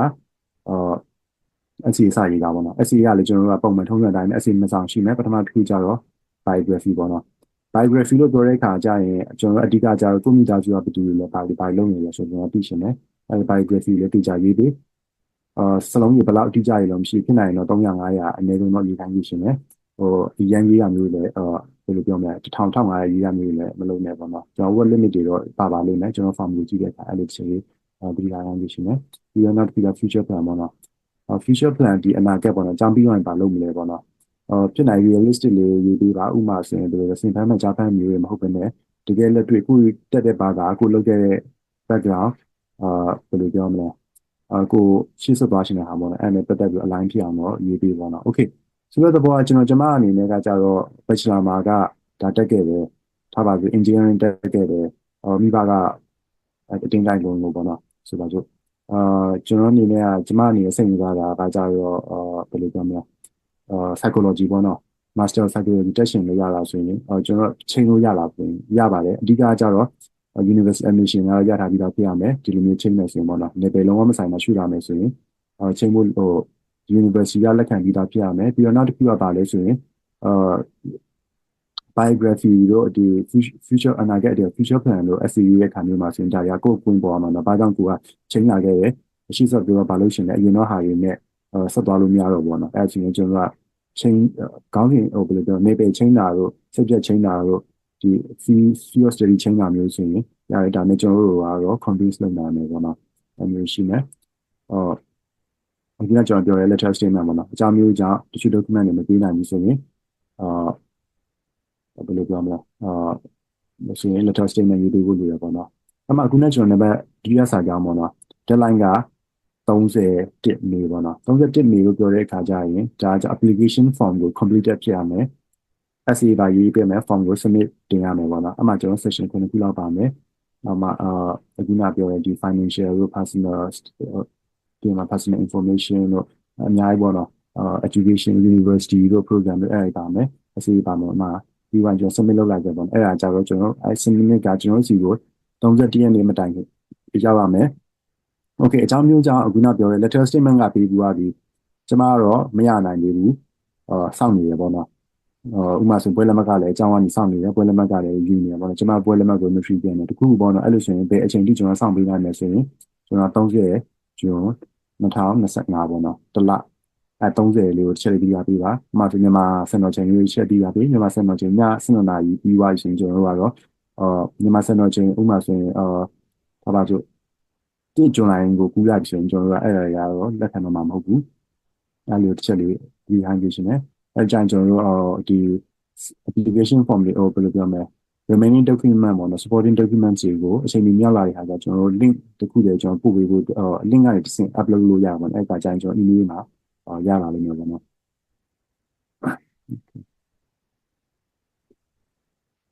okay ဒါလေးကလေကျွန်တော်တို့ဘယ်ဘာသာကိုဆွေဘယ်ဘာသာယူရမလဲပေါ့နော်အဲ့နဲ့ပတ်သက်ပြီးတော့ကျွန်တော်တို့ဒီ mark ကြီးပေါ့နော်ကျွန်တော်တို့ဒီ okay ဒီခံပြရနေတဲ့ချက်လေးဆက်ပြီးဆွေးနွေးသွားပါလိမ့်မယ်နော် mark ကြီးချက် ကြားရလားမသိဘူးနော် ကြားရတယ်ခင်ဗျာဟုတ်ကဲ့ ဒီပါအခုအမတို့ပြောပေးမှာကဘာသာရပ်ပေါ့နော်ဘာသာရပ်နဲ့ပတ်သက်ပြီးတော့ပြောပေးပါမယ်အမတို့ဒီဟိုမှာ box ထဲမှာလဲ Q&A box ထဲမှာလဲဘာသာရပ်နဲ့ပတ်သက်ပြီးတော့ပေးထားတဲ့အပိုင်းတွေအများကြီးရှိရပေါ့နော်အဲ့တော့ဘာသာရပ်ကိုပြောရရင်ဘာသာရပ်ရွေးချယ်မှုအပိုင်းကအကြောင်းသူကျောင်းသားတွေရဲ့လက်ထဲမှာပဲရှိရဆိုတဲ့ဟာလေးရုံလုံးပြောချင်တယ်ပေါ့နော် scholarship က ဒီ public ပေါ့နော် public development နဲ့ပေးမှာမို့လို့ public policy နဲ့ပေးမှာမို့လို့ scholarship ကဒီဘိုင်းကိုပဲပေးမှာမို့လို့ဒါကိုပဲရှောက်ပြီးတော့ကျောင်းသားတက်တဲ့အခါမှာကျောင်းသားကျောင်းသူတွေအတွက်အခက်အခဲတွေအများကြီးရှိနိုင်ပါတယ်ဒါကြောင့်မို့လို့အမတို့ Prosper Burma အနေနဲ့ကကျောင်းသားကျောင်းသူဒီဘယ်လိုဘာသာရပ်မျိုးပေါ့နော်ဘယ်လိုလေ့လာမှုမျိုးကိုလုပ်ချင်ပြီးတော့ future ကိုဘယ်လိုမျိုးပုံစံအနေနဲ့ကိုကစဉ်းစားထားလဲဆိုတဲ့ဒီမိကွန်နေပေါ့နော် essay နှစ်ခုအမတို့ထည့်ထားတာဖြစ်တယ်အဓိကကျောင်းသူကျောင်းသားကကိုယ့်ဘက်ကကိုပဲကိုပဲပေါ့နော်ပြန်ပြီးတော့မေးရမှာဖြစ်တယ်ဘာကိုဝါသနာပါတာလဲဘာကိုစိတ်ဝင်စားတာလဲပြီးရဲ့အခါကျလို့ရှိရင် professional life ကိုဘယ်လိုပုံစံမျိုးသွားချင်တာလဲပေါ့နော်ဒါတွေမှာမူတည်ပြီးတော့ကိုနဲ့တင့်တော်မယ်ထင်တယ်ကိုစိတ်ဝင်စားမယ်လို့ထင်တယ်ဘာသာရပ်ကိုကိုယ်တိုင်ရွေးချယ်ရမှာဖြစ်ပါတယ်ပေါ့နော် scholarship ကဒီဘာသာရပ်ကိုရွေးဒီဘာသာရပ်ကိုပေးတယ်ဆိုလို့ဒီဘာသာရပ်နဲ့ပတ်သက်ပြီးတော့ရှောက်လိုက်တယ်ကျောင်းသားတက်တယ်ပြီးဒုက္ခရောက်မှာဘာလို့လဲဆိုကျောင်းသားကျောင်းသူပဲဒုက္ခရောက်မှာဖြစ်ပါတယ်ပေါ့နော်ဘာလို့လဲဆိုတော့အမတို့မြန်မာနိုင်ငံမှာသင်ခဲ့ရတယ်ဆိုတဲ့ဒီ learning style ပေါ့နော်ဒီ education နဲ့မတူညီတဲ့ဒီ international style ကိုဝင်ပြီးတော့ကိုကလေးလာမှာဖြစ်တဲ့အတွက် challenge တွေအများကြီးရှိရဲခက်ခဲတွေအများကြီးရှိရဲ stressful ဖြစ်တယ်ပေါ့နော်စိတ်ဖိစီးမှုတွေအများကြီးဖြစ်နိုင်တယ်အဲ့ဒီထဲမှာကိုစိတ်မဝင်စားနေတဲ့ဘာသာရပ်ကိုတက်ရတယ်ဆိုတဲ့အခါမှာကျောင်းသားကျောင်းသူတွေတက်ပို့ပြီးတော့ဗာပြန်ဖြစ်စေရပေါ့နော်ဒါကြောင့်မို့လို့ဘာသာရပ်ရွေးချယ်မှုဒီတောင်းတမရဲ့ခင်ဗျာရှိတယ်ဒါကြောင့်မို့လို့ကိုကဘာလို့စိတ်ဝင်စားတာလဲပဲဘာသာရပ်ကိုတက်ချင်တာလဲပေါ့နော်ဒီဘိုင်းကိုကျောင်းသူကျောင်းသားကကိုမေကိုနေမေဆန်းစစ်မှုတွေလုပ်ပြီးတော့ဘာသာရပ်တွေကိုရွေးချယ်ရမှာဖြစ်ပါတယ် Prosper Burma အနေနဲ့ကကျောင်းသားကျောင်းသူပေါ့နော်ကျောင်းသားကျောင်းသူတယောက်ချင်းစီကိုလိုက်ပြီးတော့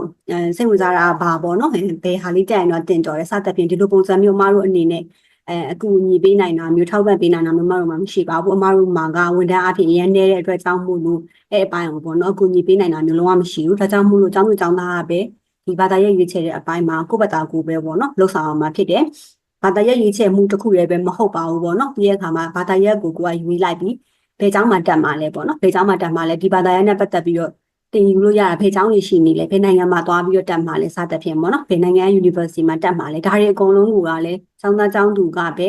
ကိုယ်တိုင်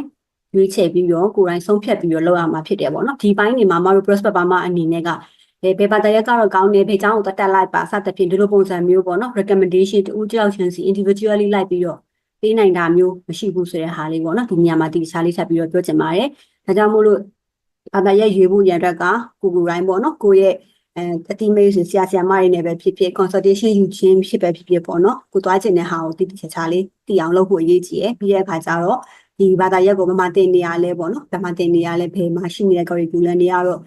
ကောင်းလဲပေါ့နော်စံချိန်ကြီးလဲပေါ့ပြီးတော့ accredited ဖြစ်လာပေါ့နော်အဓိကအရေးကြီးရကောင်မတို့ဒီ online program မှာအရေးကြီးဆုံးအချက်ကကျတော့မတို့က certificate တန်းတွေလည်းပေးတယ် diploma အတွက်ကိုလည်းမတို့ကပေးတယ်အဲ့လိုမျိုးဆိုတော့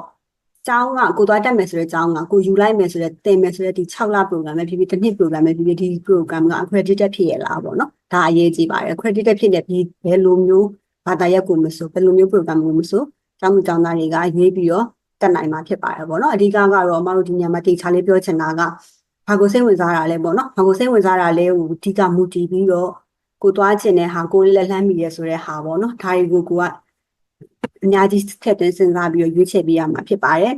scholarship ပေးလို့ဆိုပြီးတော့ပေါ့နော်ဒီလိုမျိုးဟာကိုဦးစားပေးပြီးတော့တင်ယူလိုက်တာမျိုးထက်စားလို့ရှိရင်ကိုယ်တိုင်သွားချင်တယ်ဆိုတာဟာ strongly ပေါ့နော်ဒါတွေကိုဟာဖြစ်ပေးရမှာဖြစ်တယ်အမတို့မေးထားတဲ့ essay နှစ်ခုကလည်းဒါရင်းနဲ့ချိတ်ဆက်ပြီးတော့ပြောထားတယ်ပေါ့နော်ပထမတစ်ခုကခုနဆရာစောပြောသားတယ်လို့ပဲပထမတစ်ခုကကျတော့ biography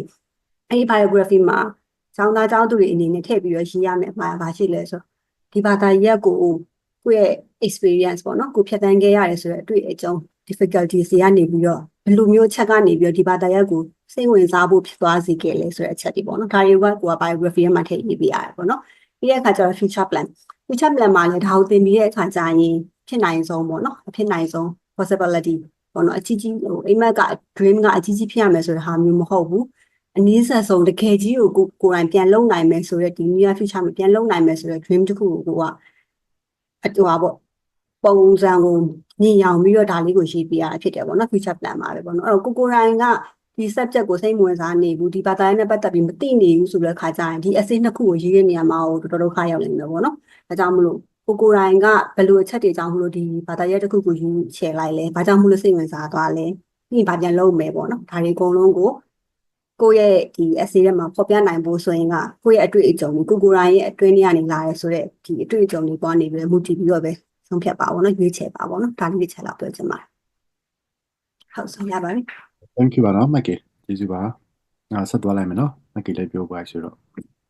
အခုနမှပြောတဲ့အတိုင်းမလားကျွန်တော် PPN နေပဲဘာသာရှောက်မှာလို့ပြောရမျိုးမရှိဘူးဒါပေမဲ့ကျောင်းသားတွေကလွတ်လပ်စွာရွေးလို့ရပါတော့ PPN နေပြီးတော့ပဲဘာသာပေးမယ်မျိုးပဲမရှိဘူးအကောင်လုံးကျွန်တော်စဉ်းစားပေးရပါတော့ Okay ဘယ် program တွေရှိလဲပေါ့နော်ကျွန်တော်တို့ PB ကနေပြီးတော့မှpartnership နေနေပေါ့နော်အဓိကပေါင်းပြီးတော့လုပ်နေတဲ့တက်သူတွေရှိရယ်အဲ့မှာဆိုရင်ဘာရှိလဲဆိုရင်နံပါတ်1ဒီရှောက်ဥမှာဆိုရင်ဒီတက်သူတွေပေါ့နော်အဲ့ဒါဆိုရင်ကျွန်တော် full tuition fee ပေးရပေါ့နော် tuition fees 100% ကို PB ကနေပြီးတော့ cover လုပ်ပေးမယ်ပထမဆုံးတစ်ခုက University of the People ပေါ့နော် USA မှာရှိတဲ့ဟာမျိုးတွေရှိမယ်တော်တော်များလေးတည်ပြီးသွားပြီပေါ့နော်ချိုးချောင်းကလည်းတက်နေသူတွေရှိတယ်ပြီးတော့ Empower School of Health ပေါ့နော်sorry University of People မှာဆိုရင်အခုနကျွန်တော်ဒီ MBA Business Management Program တွေရှိမယ်ပြီးတော့ဒီpublic computer science တွေရှိမယ် health science subject တွေရှိမယ်ပေါ့နော်အဲ့ဒါလေးတွားကြည့်ကြပေါ့နော်ပြီးတော့ associate degree တွေရှိမယ် master တွေရှိမယ် bachelor တွေရှိရပေါ့နော်သူပေးရတဲ့မျိုးတွေပြီးတော့ Empower School of Health ကကြတော့သူကကျန်းမာရေးနယ်ပယ် background ပေါ့နော်ဥပမာဆိုရင် supply chain ဒီ health science နဲ့ဆိုင်ရာမျိုးတွေပါမယ်ပေါ့နော်အဲဆိုရင်တစ်ချက်လေးကြည့်ကြပါသူကကြတော့ UN နဲ့ဘယ်လိုပြောမလဲUNITA ပေါ့နော်UN ဒီ training institute နဲ့ပေါင်းပြီးတော့မှသူကဖွင့်လာတဲ့အကြောင်းSwitzerland base ဖြစ်တယ်ဒီ fully online ပေါ့နော်သူကကြတော့ဒီ diploma program ရှိနေ diploma ကကြတော့တစ်နှစ်ဖြစ်မယ်ပြီးတဲ့ခါကျရင် master ကကြတော့2နှစ်ဖြစ်မယ်ပေါ့နော်ဥပမာဆိုရင်သူက digital health တွေပါမယ် supply chain တို့ digital data health management တို့အမျိုးမျိုးပေါ့နော်အဲ့ဒီရှိမယ်အဲ့ဒီ website သွားကြည့်ပြီးတော့လေ့လာကြပါပြီးတော့ Parimi University ပေါ့နော် Parimi University ကကြတော့ဒီ social science အနွယ် subject တွေများတယ်ပေါ့နော်သူကကြတော့အဓိကလောကြတော့ bachelor program ပဲရှိတယ်ကျွန်တော်တို့ကနေပြီးတော့မှအဲ့ဒါကိုBB နဲ့ပါရမီနဲ့ပေါင်းပြီးတော့မှကျောင်းသားတွေ scholarship ပေးရမျိုးရှိတယ်တစ်ချက်လေးအဲ့လေးလည်းတွားပြီးလေ့လာကြပါတော့ပြီးတော့ Freedom Sound ပေါ့နော် Freedom Sound University ကကြ Advantage University ကကြတော့Master of Development Studies သူကကြတော့3နှစ် program ဖြစ်တယ်ပေါ့နော်အဲ့ဒီတစ်ချက်ဒီကားကြီးရှိတယ်3နှစ်တစ်နှစ်ကို semester 2ခုလားမသိဘူးရှိလိမ့်မယ်ပေါ့နော်သူကတော့ Germany base ပေါ့နော်အဲ့ဖြစ်မယ် Okay ပြီးတော့ Okay နောက်တစ်ခုကြတော့ Asia E ပေါ့နော် Asia E University ကကြတော့ဒီ Malaysia base ပေါ့နော်အမှဆိုရင် program တွေတော့အများကြီးရှိတယ်အခုနကျွန်တော်တို့ဒီ agree ဖြစ်တာတွေဟာပေါ့နော်တစ်ခုသိရမှာကကြတော့ PB နဲ့ဒီ Asia E University မှာကျွန်တော် agree ဖြစ်တာတဲ့ program တွေဒါတွေပဲရှိရပေါ့နော်သူကနေပြီးတော့သူ့ website မှာတော့အများကြီးရှိလိမ့်မယ်ဒါပေမဲ့ကျွန်တော် agree ဖြစ်တာဒါပဲဖြစ်တော့ကြောင်း tuition fee ကိုကျွန်တော် 100% cover ဖြစ်မှာဒါတွေပဲကျန်တဲ့ဟာမျိုးတွေကြောင့်ကျွန်တော် tuition fees က amount ကအသက်ဖြစ်အောင်ပါပေါ့နော်ဆိုတဲ့သဘောကbachelor graphic design ကိုရှောက်လို့မရဆိုရတယ်ဒါပေမဲ့ tuition fees ကဘယ်လောက်ရမလဲဆိုတော့ကျွန်တော်တို့အမှမခံဘူးပေါ့နော်ဘယ်လောက်ပေးရမလဲဆိုတော့အမှမခံဘူးအဲ့ဒီချက်လေးသိရပြီပါ Okay အကယ်၍ထားပါဆို program က9000အောက်ပဲဆိုရင်တော့ပြဿနာမရှိဘူးပေါ့နော်အကယ်9000ကျော်ပြီဆိုတော့ကျွန်တော်တို့partial ပဲဖြစ်အောင်လိမ့်မယ်ပေါ့နော်အဲ့ဒီချက်လေးသိတာဒီမှာ Bachelor of Education ရှိမယ်Mass Communication Media Communication ရှိမယ်ပြီး Business Administration ပေါ့နော်ပြီးတော့ Master Program ရှိမယ် Okay UMass Lowell ပေါ့နော်ကျွန်တော်တို့က full tuition fees ပေးတဲ့ဟာမျိုးရှိတယ် University of Massachusetts Lowell ပေါ့နော်ဒီ US ကprogram ပေါ့နော်တော့ကြတော့MED in Education Administration ပေါ့နော်အဲ့မှာ Education Administration ပြောတာသူကနှစ်ခုရှိရပေါ့နော်သူကကျောင်းUS ကနေပြီးတော့မှဝယ်ရပြီးတော့မှ license ရှိတဲ့သူတွေပေါ့နော်အဲ့ဒီ program ဖတ်သူမဟုတ်ဘဲနဲ့ non license ရှိတာပေါ့နော်အဲ့ program ဆိုတော့သူက eligible ဖြစ်တယ်ပြီးတဲ့အခါကျရင် MED in Educational Education Curriculum ပေါ့နော်ဒီ curriculum နဲ့ပတ်သက်တဲ့master program ပေါ့နော်အဲ့ဒါရှိမယ်အဲ့ဒါကြောင့်နည်းနည်း program တွေပေါ့နော်သူကနည်းနည်းလို့ပြောတာနဲ့လက်တွေ့မှာနည်းနည်းထက်ကျော်သွားလို့ဖြစ်နိုင်မှာအဲ့ဒါကြောင့်ကိုယ့်ရဲ့ဒီ study plan လေးကိုတေချာလေးရေးဖို့လိုရပေါ့နော်ပြီး scholarship ရသွားပြီဆိုရင်ဘယ်လောက်ကိုယ်ကစတက်မယ်ဆိုကြတဲ့Okay ကျောင်းကနေပြီးတော့နည်းနည်းနဲ့ပြီးရလို့ပြောတဲ့ခါကျကျွန်မနည်းနည်းပြီးအောင်လုပ်မယ်ပေါ့နော်ဒါပေမဲ့လက်တွေ့မှာမဖြစ်နိုင်ဘူးပေါ့နော်ဘာလို့ကိုယ့်ရဲ့အခြား commitment တွေရှိ priorities တွေရှိတဲ့ခါကျတော့ကိုယ့်ရဲ့ study plan ကို realistic ဖြစ်ဖို့လိုရပေါ့နော်အဲ့ဒါလေပြီးတော့ဒီ postgraduate certification program ပြောတဲ့အတွက်ကြောင့်အနည်းဆုံးကကိုက bachelor ပွဲပြီးသားပြီးဖြစ်ရမယ်ပြီးတော့အဲ့မှာသူ admission ရနိုင်တော့ပေါ့နော်ပြီးတော့ innovation and entrepreneurship ရှိမယ်domestic violence prevention ဒါ certification program ပေါ့နော်သူက4ဘာသာလား5ဘာသာလားပြီးတက်ရတယ်ပေါ့နော်အချိန်အပြည့်တော့ဒီနေ့9လတင်လောက်ကြာတက်တယ် evaluation assessment လို့ပြောတဲ့အခါကျတော့ education ပေါ့နော် education evaluation assessment renewable energy engineering cyber security ပြီးတော့အောက်မှာပေါ့နော် system models and management public administration leadership ပေါ့နော်အ program တွေရှိမယ်အဲ့လေးတစ်ချက်လေးပြီးတော့သူ English requirement တွေရှိရပါတော့သူက Duolingo တို့ IELTS တို့ TOEFL တို့ဘာလို့တင်ရတာမျိုးရှိတယ်ပြီး application fees ရှိရပါတော့အဲ့လေး60ရှိတယ်60လားမသိပါဘူးအဲ့ဒါရှိတယ်အဲ့ဒါကတော့ PBR cover ဖြစ်မှာမဟုတ်ဘူးအကြောင်းသားနေပြီးတော့မှအရင် shop ထားပြီးတော့မှadmission ရတာပို့လို့ရပါတော့ပြီးတဲ့အခါကျရင်သူကဘယ်လိုပြောမလဲ document ရာနဲ့ strict ဖြစ်ပေါ့နော် US institute ဖြစ်တဲ့အတွက်ကြောင့်ဥပမာဆိုရင်အထောက်ထားရဆိုရင်သူကနေပြီးတော့မှ okay ဒီ authenticate အစစ်မှန်ထောင်းအောင်မယ်ဘယ်လိုပြောမလဲ copy တွေတင်လို့မရဘူး original ပြရမယ်လို့ပါလို့အဲ့လိုမျိုးရှိပါဒါကကြတော့ကျွန်တော်တို့က advice ပေးလို့မရဘူးဒါကကြတော့ကျောင်းသားအနေနဲ့စိတ်ဝင်စားရဆိုရင်University of Massachusetts လောက်ပဲကို direct contact လုပ်ပြီးတော့မှသူ admission နဲ့ communicate လုပ်ပြီးတော့မှဒီလိုအပ်တဲ့ထောက်ထားတွေ qualification နဲ့ဘယ်လိုပြောမလဲ entry requirement နဲ့ပတ်သက်တဲ့ဟာမျိုးတွေအင်္ဂလိပ်စာဟာဘာတွေလဲတို့ဘာလို့အကုန်လုံးကိုကိုယ့်အကူ confirm မှာဖြစ်ပါတယ် PB ကနေပြီးတော့မှဝင်ပြီးတော့ apply လုပ်ပြီးဝင်အဲ့ဒီချက်လေးပြီးပါပေးပါPB ကိုလျှောက်ထားပြီးဆိုရင်အနည်းဆုံးတော့ဒီကျောင်းသားဒီကျောင်းတွေအတွက်ကို scholarship လျှောက်ချင်တယ်ဆိုရင်အခုနကျွန်တော်ပြောအနည်းဆုံးတော့ apply လုပ်ပြီးသားဖြစ်ရမယ်ပြီးတယ်မဟုတ်လဲ admission တော့ရထားပြီးသားဖြစ်ရမယ်ပေါ့နော်အဲ့မှာကျွန်တော်အကြောင်းသားတွေစဉ်းစားပြီးမှဖြစ်ပါတယ်လို့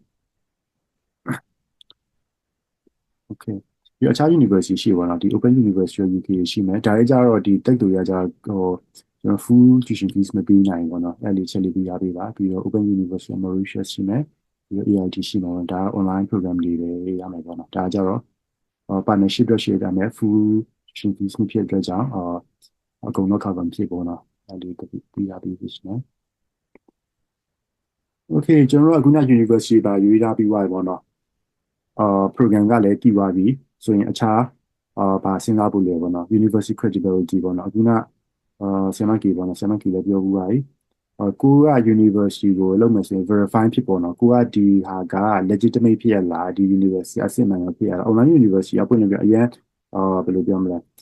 မယုံရ university ဖြစ်တယ်ပေါ့နော် skeptical ဖြစ်စရာ university ရှိတယ်အဲအကြောင်းကိုက verify လုပ်ပါဘယ်လိုလုပ်မလဲဆိုရင်ကျွန်တော်တို့ကခုနinternational ranking တွေကြည့်ပါတော့ international framework တွေကြည့်မဟုတ်ရင်လည်းဥပမာဆိုရင်တချို့ university ကြတော့လေဒီထားပါဆိုဟိုဘယ်လိုပြောမလဲ higher education ပါလည်း ranking တွေပေါ့နော်အဲ့မှာမပြအမျိုးရှိတယ်ဒါမှမဟုတ်အဲ့လိုမျိုးဆိုရင်ကြတော့သူ့နိုင်ငံနဲ့ပတ်သက်တဲ့ဒီ education administration ministry ကသူက board တွေရှိတယ်ပေါ့နော်အဲ့အနေပြီး committee ကနေပြီးမှ confirm ဖြစ်တဲ့ university list ရှိရင်အဲ့လေးကိုတော့ပြီး cross check လုပ်ကြည့်ဖို့လိုအပ်တယ်ပေါ့နော်ဒီခါကျရင်တော်မိနစ်တောင်ကျွန်တော်ကြုံရပါလဲဆိုတော့ကျောင်းသားတွေကအပန်းလုပ်တယ်ပေါ့ကြီးတဲ့ခါကျဘယ်ရတဲ့သူတွေလည်းမသိဘူး credibility လည်းမရှိရမျိုးဆိုရင်disqualify ဖြစ်ဖို့ကတော်တော်များတဲ့ interview တွေရှိရပါတော့အဲ့ဒီချက်လေးပြီးထားပေးပါ credible ဖြစ်ဖို့လိုအပ်ပါတယ်ပြီး program details ပေါ့နော်အဲ့ဒီထည့်စင်က admission requirement ကျောင်းနဲ့မတူဘူးဘာပြင်ရမလဲကျောင်းချင်းဘယ်ချိန်စမလဲမှချိုးကြတော့လေအဲ့ဒါလေးပေါ့နော်ဘယ်ချိန်မှာ apply လုပ်မှာဘယ်ချိန်မှာစရမယ်ချိုးကြလဲsemester နဲ့သွားမှလားဥပမာစနစ်ကိုတချို့ကျောင်းတွေကျောင်း next semester ရှိရမျိုးဥပမာဆိုရင်4လမျိုးရှိချိုးကြလဲ third semester မျိုးရှိတယ်ဥပမာဆိုရင်3လပေါ့နော်ဒီတစ်နှစ်ကို3လတက်ရမျိုးလည်းရှိဖြစ်နိုင်တစ်နှစ်ကို3ချိန်တက်ရမျိုးလည်းဖြစ်နိုင်တစ်နှစ်ကို3 semester တက်ရမျိုးလည်းဖြစ်နိုင်တယ်ချိုးကြလဲ self paced ပေါ့နော်ဥပမာဆိုရင်ကိုပြီးသားသွားမျိုးရှိနိုင်တယ်တချို့ကြလဲ module လိုက်ပေါ့နော်ဒီ module ပြီးမှနောက် module ပေါ့နော်အဲဒီကကြကိုယ့် timeline ကလည်းအမျိုးမျိုးပြောင်းသွားလိမ့်မယ်ပေါ့နော်အဲ့လေးကိုလည်းထည့်ပြီးတော့စဉ်းစားဖို့လိုတယ်ပြီးတော့ mode of study ပေါ့နော်ချိုးကြလုံးဝ self paced တွေလည်းရှိမယ်ဥပမာဆိုရင်ထားပါကြပေါ့နော်ကိုကနေပြီးတော့မှဘယ်လိုပြောမလဲကိုယ့်အကိုပဲ self paced လုပ်တာမျိုးဥပမာ website တွေသွားပြီးကိုယ့် self learning ဆိုရင်ဒါတစ်မျိုးပေါ့နော် online lecture ဆိုရင်ဒီထားမှာဒါကိုယ့် time zone လေးပေါ့နော်ထားပါဆိုကိုကနေပြီးတော့မှတက်ယူလိုက်တဲ့အကြောင်းကဟို US မှာပေါ့နော်ဒါပေမဲ့ US က lecture ပေးပြီးဆိုရင်အမြင်ညခင်ကမြန်မာပြည်ညခင်တနိုင်ဖြစ်နိုင်တယ်ပေါ့နော်ဘာလို့ဆိုဒီ time zone ကွာသွားတဲ့ခါကျတော့အဲ့အမျိုးလေးထည့်ပြီးတော့စဉ်းစားဖို့လိုအပ်တယ်ပေါ့နော်ဥပမာဆိုရင်ပြီးတော့မှsign up လုပ်ပြီးတော့မှ okay ကျွန်မညတိုင်းကတနားရီမထနိုင်လို့ program ချင်းရမှာဆိုရင်ကျွန်တော်တို့ပေးမချင်းတော့ဘူးအဲ့အမျိုးလေးကိုနိုင်ငံရေးရာအစားပေါ့နော်အဲ့လိုထည့်ပြီးထားပြီးဖို့လိုအပ်ပါတယ်အဲ့လို information ကြတော့အကြောင်းကိုတိုက်ရိုက်ရေးဖို့လိုအပ်ပါတယ်ပေါ့နော် study guide တွေတောင်းမှာ study material စာပေါ့နော်course outline တွေတောင်းပေါ့နော် study mode တွေဖြစ်နေဆိုတာအသေးစိတ်ဆက်သွယ်ပြီးတော့လုပ်ခိုင်းနေရှင်တယ်ပြီး English requirement ကတော့ဒါအကြောင်းနဲ့လည်းဆိုင်တာပေါ့နော်အကြောင်း website တွေလည်းချက်ကြပါအခုနဲ့ဒါနဲ့ minimum ကတော့ intermediate တော့လိုလိမ့်မှာပေါ့နော် tuition fees တွေပါပေါ့နော် tuition fees တွေပေါ့ကတချို့ကျောင်းတွေဆိုရင်မြန်မာကျောင်းသားအတွက်တိုက်ရိုက်ပေးတဲ့ tuition fees တွေရှိရပါတော့ဒါဆိုကျောင်းသားတွေကဘယ်လိုဖြစ်လဲဆိုရင်ကျွန်တော်ခုနပြောတဲ့ okay ကျွန်တော်ခုနပြောတဲ့ list တွေမဟုတ်ဘဲနဲ့အခြားအပြင်ကတက်တွေမှာဥပမာဆိုရင်ဒီ UK ကတက်တွေရှာချင်တယ်ပေါ့နော်အားပါဆိုဘယ်လိုပြောမလဲ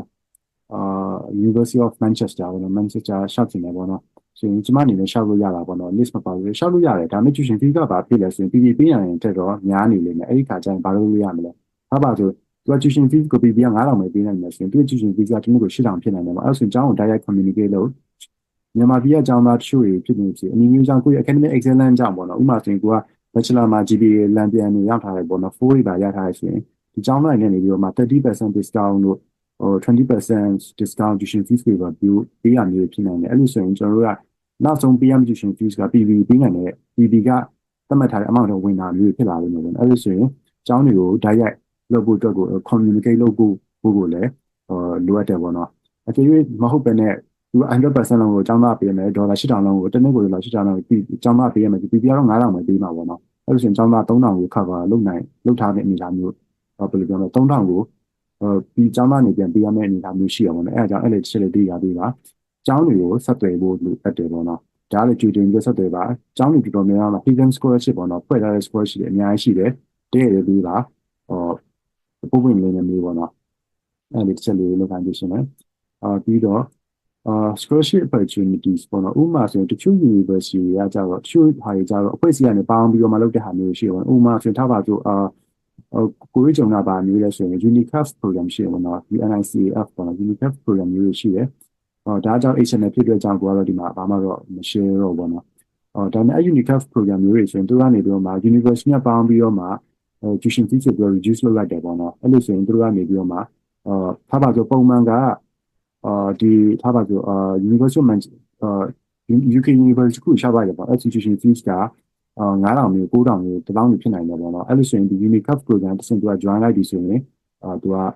tuition fees ကတစ်နှစ်မှ3000လောက်ပဲပေးရမှာလို့4000လောက်ပေးရမှာမျိုးဖြစ်သွားနိုင်တယ်ပေါ့နော်အဲ့ဒါကြောင့်သူက non-profit organization ကပေါင်းပြီးလုပ်တာမျိုးရှိရပေါ့နော်အဲ့အားတွေကိုလည်း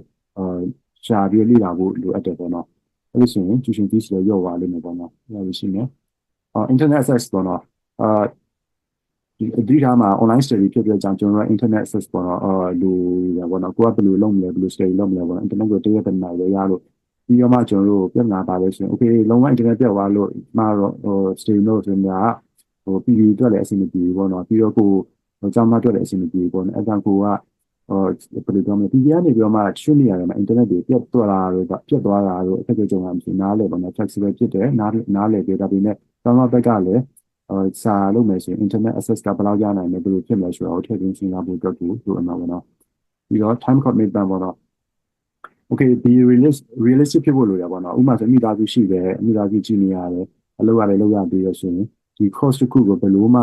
ပြန်လာ6မိနစ်မပြီးနိုင်ဘူးဆိုရင်ကျွန်တော်စပြီးကြိုတင်ပြောတယ်ကျမတော့12လတော့မတက်နိုင်ဘူး18လတော့ကြာမယ်ဆိုရင်ပုပ်ပွင့်လင်းပြောတာပေါ့နော်အဲမျိုးအတွက်ကိုလည်းစဉ်းစားပြီးရှင်တယ်မနိုင်တဲ့ဝင်မထမ်းနိုင်လို့ရှင်တယ်နော်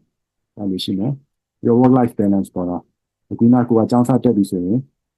ထားပါဆိုကိုက study ကို fully committed full time study ဖြစ်တယ်ဆိုရင်ပြဿနာမရှိဘူးဒါပေမဲ့ကိုအလုပ်လည်းလုပ်ရသေးဆိုရင်ဘယ်လိုလုပ်မလဲတော့ဥပမာဆိုရင်မနေ့ကရုံးသွားခင်မှာစားလို့မလားအမဟုတ်လေရုံးပြီးမှပြန်လာမှာစင်တင်မှုနေကြလားအဲမျိုးလေးထည့်သွင်းစဉ်းစားဖို့အတွက်လိုရပါတော့အဲကြောင့်ရွေးရခါမှာဆိုရင်ကိုရောဒီ program ရေးမလဲမနိုင်နဲ့ master program တွေမရေးရမျိုးလို့ပြင်မယ် okay ကျွန်မတို့ဒီလောက်ပဲ complete လုပ်နိုင်တယ် certificate program တွေကျွန်မအပိုင်းလုပ်မယ်diploma ရဲ့ဖားလိုက်မယ်ဆိုရင်ဟိုကနည်းလေးပို့သွားတာပေါ့နော်ထည့်သွင်းစဉ်းစားဖို့လိုတာပဲလို့ okay ထားပါတော့အကြောင်းမျိုးကြောင့်ကိုကနေပြီးတော့မှမာစတာတော့ရရှင်ပေါ့နော်အကြောင်းမျိုးကြောင့်မာစတာမဖြစ်နိုင်တော့ဘူးပေါ့နော် drop လုပ်ရမယ့်အနေအထားမျိုးရှိလာတယ်ပေါ့နော်အကျုံကြောင့်ရှိပါလိမ့်မယ်ဥပမာဆိုမိသားစုကဒီလိုဖြစ်လို့ကျမတော့မရတော့ဘူးလုံးဝပေါ့နော်စီးပွားရေးကိုပြန်လုပ်မှရမယ်အလုပ်ကို 100% လုပ်မှရမယ်အကြောင်းမျိုးကြောင့်ဖြစ်နေဆိုရင်ဒီ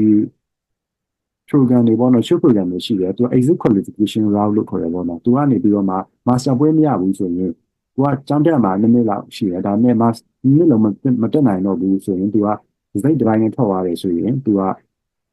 ထောက်ထားဘွဲထောက်ထားတခုတော့ရတဲ့ဟာမျိုး program တွေရှိတယ်ဥပမာဆို UK မှာဆိုရင် အကျဉ်းပြတော့တစ်နှစ်ကို2နှစ် program 3နှစ် program ဆိုရင် credit က180လို့ရပါတော့180အမှတော့ပွဲလည်းမရမယ်အကယ်၍6ပါတော့180ဆိုရင်6ပါတော့တပါတော့10 credit ပေါ့နော်အဲ့ဆိုရင်ကျွန်တော်18ပါတာတက်ရမယ်ကိုကနေပြီးတော့မှဒီနှစ်လုံးကတော့မပြီးနိုင်တော့ဘူးဘလို့လုံးမပြီးနိုင်တော့ဘူးပေါ့နော်အခြားကောင်းဘယ်လိုပြောမလဲမိသားစုအနေထားရစီးပွားရေးအနေထားရမတွားနိုင်တော့ဆိုရင်ဒီမှာဆိုရင်60 credit 6ပါတာပြီးရဆိုရင်6ပါတာပေါ့နော် credit 60ပြီးဆိုရင်သူကဘာလို့ရမလဲဆိုရင် postgrad certificate ရမယ်ပေါ့နော်ဥပမာဆိုရင်ကိုက120ပြီးသွားတယ်12ပါတာပြီးသွားရဆိုရင်ကိုက postgrad diploma ရမယ်ပေါ့နော်အဲ့မှာကိုဆက်တက်မယ်ဆိုရင်180လုံးပြီးသွားချင်တော့ master program ရှိမယ်ပေါ့နော်ကျွန်တော်ဒီဘက်ကပဲညာဘက်ကပေါ့နော်ဒါတက်တူတစ်ခုကအားကျွန်တော်ယူလာတာပေါ့နော်ဥပမာဆိုရင်ဒါဆို public health ရဲ့ဒီ program ဖတ်ပြီးပေါ့နော်သူကတပါတာကိုဒါအပေါ်ကတော့ foundation ပေါ့နော်ဒီတစ်ခုမှဆို postgrad certificate level ရှိရပေါ့ဥပမာဆိုရင်တပါတာကို credit 20ရှိရပေါ့ဥပမာဆိုရင်သူက3ခုပြီးသွားပြီဆိုရင်သူက certificate ရမယ်နောက်ထပ်3ခုထပ်ပြီးရဆိုရင် diploma ရမယ်နောက်ထပ်3ခုထပ်ပြီးရဆိုရင်postgrad master ရမယ်နော်အဲဒါကြောင့်ကို program ကိုရွေးတဲ့ခါမျိုးမှာဆို recommend လုပ်တာတော့ master program ပြီးရင်တော့ကောင်းတယ်ဒါပေမဲ့ကိုအကြောင်းမျိုးရောက်မပြီးနိုင်တဲ့နဲ့ exit လုပ်ရတော့မယ်ထွက်ရတော့မယ်ဆိုရင်ဒီခုဖတ်တာတစ်ခုရမယ့် program ကိုရွေးဖို့အတွက်ကိုက recommend လုပ်တယ်ပေါ့နော်ဒါကတော့ထည့်ပြီးစဉ်းစားမယ့်ဟာမျိုးကျွန်တော်ပါပါတယ် okay ဒါကတော့ခုနကျွန်တော်ပြော information တွေအကုန်ပဲပေါ့နော်ကျွန်တော်ကနေပြီးတော့မှအသေးစိတ်ပေါ့နော်ဒီ guidance note တွေဘယ်လိုရှောက်ရမလဲတို့ထည့်သွင်းရမယ့် condition တို့အခုနပြောရတာကျွန်တော်အသေးစိတ်ပေါ့နော်အဲ့ဒါကိုကျွန်တော် PB website မှာကျွန်တော်မကြားခင်မှာတင်သွားပေးမယ်scholarship မတိုင်ခင်ကိုတစ်ချက်လေးကြည့်လိုက်မှာဘယ်လို apply လုပ်ရမလဲဘာ document တွေ submit လုပ်ရမလဲပြီးတော့အခြား requirement တို့ condition တို့ဘာလို့အကုန်လုံးပေါ့နော်အမှကျွန်တော် PB ဒီ guidance note ထဲမှာပါလာပါလိမ့်မယ်အကြရင်ကျွန်တော်အမေရိကန်ပြည်မှာပြန်ပြီးတော့developer လောက်ဆိုရင်finalize ဖြစ်နေတယ်ပေါ့နော်အမှ website ကိုကြည့်ကြပေးဖို့အတွက်recommend လုပ်တယ်ပေါ့နော်ပြီးတော့ဒီ PB ရဲ့ဒီ Facebook page ရှိတယ်ကျွန်တော်ရဲ့ update တွေဘယ်လိုပြောမလဲ online ကနေပြီးတော့မှဖွင့်တာတွေပိတ်တာတွေအမှဆိုရင် announce လုပ်မယ်အဲ့ဒါလေးတစ်ချက်လေး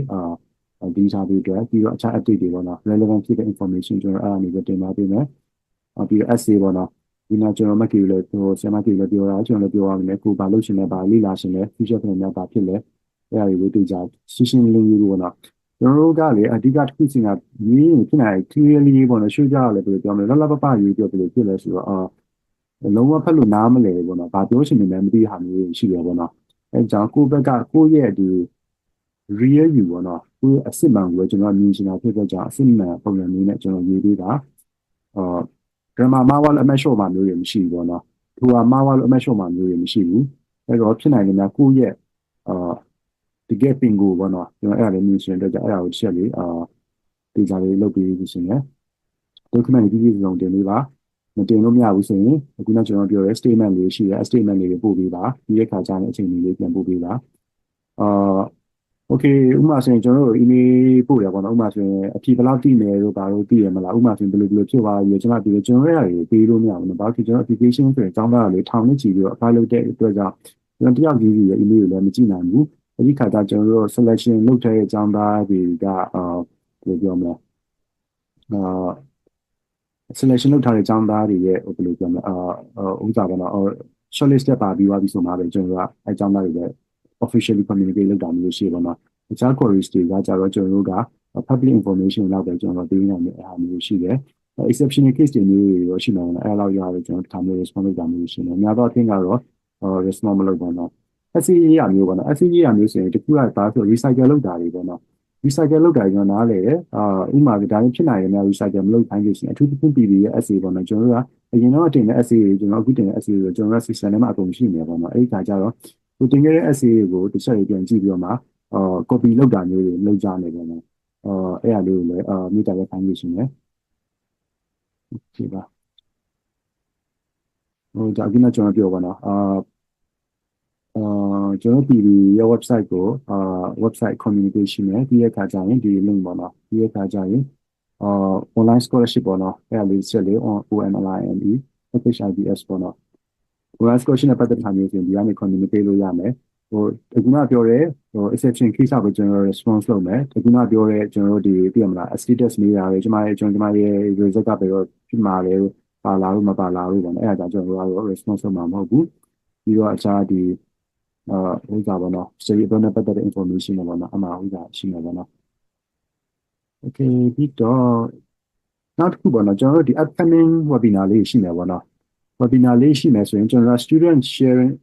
experience sharing webinar လေးလာမယ်ပေါ့နော်ဒီ73ရက်နေ့ရှိမယ်18ရက်နေ့ရှိမယ်21ရက်နေ့ရှိမယ်ပေါ့နော်အချိန်ကတော့estimate ကတော့6နာရီပေါ့နော်ဒီမြန်မာ extension 6နာရီရှိမယ်အဲ့တော့ဒီလူကပြောရမယ်ဆိုရင်ကျွန်တော်လက်ရှိပေါ့နော် PB Scholar ရှိမယ်အဲ့ဒါပြောမယ်ဒီက University of Piro မှာတက်နေကြတာရှိမယ်ပြီးတော့ Parani University Asia E ပေါ့နော်ဒါကကျွန်တော် Partners University ပေါ့နော် Massachusetts Royal University မှာတက်နေတဲ့အကြောင်းသားတွေကလည်းပြောရလိမ့်မယ်Manchester ပေါ့နော်ဒါကကျွန်တော်တို့ partnership ပြင်ပ University ပေါ့နော်အဲ့ဒါရှိမယ်ပြီးတော့ Foundation Advantage University ဒီအခုနကျွန်တော်ဒါက Partners University ပေါ့နော်ကျွန်တော်တို့ experience လေးရှိမယ်သူကဘယ်လိုသင်ကြားနေလဲအမှဆိုအကယ်၍ကိုကအပြီးတော့တစ်ခုကြတော့ဒီ University Overhampton ပေါ့နော်ကျွန်တော်တို့ဒီဒါကြောင့် partners တော့မဟုတ်ပေါ့နော်ဒါနဲ့ကျွန်တော် support လုပ်ပြီးမှကျောင်းသားတွေပေါ့နော်အဲဒီခါကျသူတို့အနေနဲ့ဘယ်လိုမျိုးတွေလေ့လာနေတယ်ဘယ်လိုမျိုးပေါ့နော်ဉာဏ်နဲ့မသက်တရားပါတွေလဲကိုတက်ရှင်တဲ့ဟာတွေကဒီ program တွေဖြစ်နေခဲ့ရဆိုရင်တော့လာတက်ဖို့ကို recommend လုပ်တယ်ပေါ့နော်ပြီးတော့ကျွန်တော်တို့ဒီ second webinar session လို့ကျွန်တော် match 20လောက်မှာပေါ့နော်ဒီပုံစံအတိုင်းပဲဒီနေ့ဟာမျိုး true update လေးပိုင်းပါမယ်ပေါ့နော်ထပ်ပြီးတော့မှ second session လေးလုပ်သွားဖို့ရှိတယ်ပေါ့နော် okay ဒါကျွန်တော်တို့ဒီနေ့ကဒီလောက်ပဲပေါ့နော်Q&A session လေးကိုတွားလိုက်ကြရအောင်နော် sorry ဟိုလေ timeline တစ်ချက်လောက်အမောက်ပြန်ဖွင့်ပေးပါလိုက်အမတချို့ first လေးအရေးကြီးတဲ့ဟာလေးတစ်ချက်လောက်ပြန်ပြီးတော့ပြောချင်ပါတယ်နော်အမတို့ပထမတစ်ချက်ကဘာသာရေးပေါ့နော်ဘာသာရေးရွေးတဲ့အပိုင်းကကျောင်းသားကျောင်းသူရဲ့ကျောင်းသားကျောင်းသူစဉ်းစားထားတဲ့ဟာစိတ်ဝင်စားတဲ့ဟာကိုရွေးချယ်ဖို့ဆိုတာအမတို့ပြောပြသွားပြီပေါ့နော်ကျောင်းရွေးချယ်ရလဲထိုနည်းလည်းကောင်းမယ်ပေါ့နော်ကိုတင်ချင်တယ်ဆိုတဲ့ဘာသာရေးနဲ့ဘယ်ကျောင်းမှာတက်မှာလဲဆိုတဲ့ဟာဒီပိုင်းတွေအကုန်လုံးကကျောင်းသားကျောင်းသူရဲ့လက်ထဲမှာရှိလို့ဆက်ပြီးပြောဖို့လိုတာက admission ပေါ့နော်အမတို့စီကိုdocuments တွေပို့ရဲဆိုတဲ့အခါမှာအမတို့ admission letter ရှိရင်ပို့ပေးပါဆိုတဲ့ဟာမျိုးအမတို့တောင်းထားတာရှိတယ်အမတို့ရဲ့ဒီ online application window က April 1ရက်နေ့ဆိုရင်စဖွင့်မှာပေါ့နော်31ရက်နေ့ May အထိဖွင့်မှာအဲ့ဒီတော့ကျောင်းသားကျောင်းသူတွေစီမှာဘာအခက်အခဲရှိနိုင်လဲဆိုတော့ admission timeline တွေမတူတဲ့အခက်အခဲရှိနိုင်တယ်ပေါ့နော်အမတို့စီမှာက online form တင်ရမှာက1ရက်နေ့တင်ရမယ်ဒါပေမဲ့အဲ့အချိန်မှာကိုတက်မယ်ဆိုတဲ့ကျောင်းက admission မဖွင့်သေးဘူးပေါ့နော်အဲ့တော့ဘယ်လိုလုပ်ရမလဲပေါ့နော်အဲ့တော့အမားတို့စီမှာကိုကဒီ online study ကိုလုပ်မယ်လို့စဉ်းစားထားတယ်ဆိုရင်အမားတို့စီမှာဒီ April 1ရက်နေ့ကနေစပြီးတော့31ရက်နေ့ May မတိုင်ခင်မှာ online study အတွက်ကိုဖောင်ကိုတင်ထားရမယ်ပေါ့နော် scholarship အတွက်ကိုတင်ထားရမယ်အဲ့ဒီကာလမှာလက်ထဲမှာ admission letter မရှိသေးရလဲအမားတို့လက်ခံလို့ရတယ်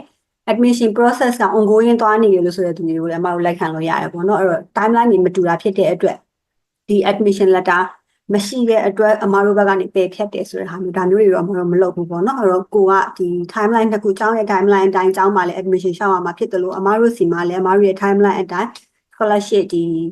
form ကိုတင်ထားပေးရမှာဖြစ်တယ်ပေါ့နော်ပြီးတော့တခုလေးသိထားမှာကအခုအမားတို့ဖွင့်မဲ့တရက်နေ့ form ဒီ online study အတွက်ဖြစ်ပါတယ်ပေါ့နော် online study အတွက်ဖြစ်တယ်ကိုကကျောင်းရဲ့ campus မှာသွားပြီးတော့သင်မှာမဟုတ်ဘူးကိုရှိနေတဲ့နေရာကနေပြီးတော့ကျောင်းရဲ့ဒီ online program ကိုတက်မှာဖြစ်တယ်ပေါ့နော် in person တွေလုံးဝအကျုံးမဝင်ပါဘူးเนาะအဲ့တခုလေးပြောချင်ပါတယ်အမတို့ in person တွေကဒီဇင်ဘာကျမှပြန်ပြီးတော့ဖွင့်ပါမယ်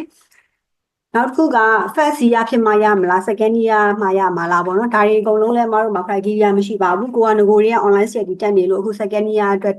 ရှောက်ချင်တာဆိုလည်းရှောက်လို့ရပါတယ်အခုမှစပြီးတော့ first year အတွက်ရှောက်ချင်တာဆိုလို့ရှင်လည်းရှောက်လို့ရပါတယ်ပေါ့နော်နောက် documents ပေါ့နော် documents တွေအမတို့ခုနဆရာစောလည်းပြောသွားတယ်ပေါ့နော်အဲ့ဒီထဲမှာရေးကြည့်တာက admission letter အမတို့တောင်းထားတာရှိရယ်နောက်က IELTS ပြောထားရပေါ့နော် IELTS ကရှိဖို့ရေးကြည့်လားလို့ပြောရင်အဓိကတော့ကိုသွားတက်မယ်ဆိုတဲ့ကျောင်းက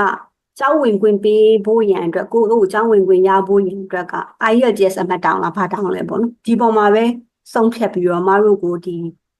English နဲ့ပတ်သက်တဲ့ဒီ certificate ပေါ့နော်တခုခုအမတို့ပြပေးရမှာဖြစ်တယ်ဘာကိုပြပေးရမလဲ IELTS ကိုပြပေးရမယ် TOEFL ကိုပြပေးရမယ်ဒါမျိုးမှတော့မကန့်သက်ချက်မရှိဘူးအဓိက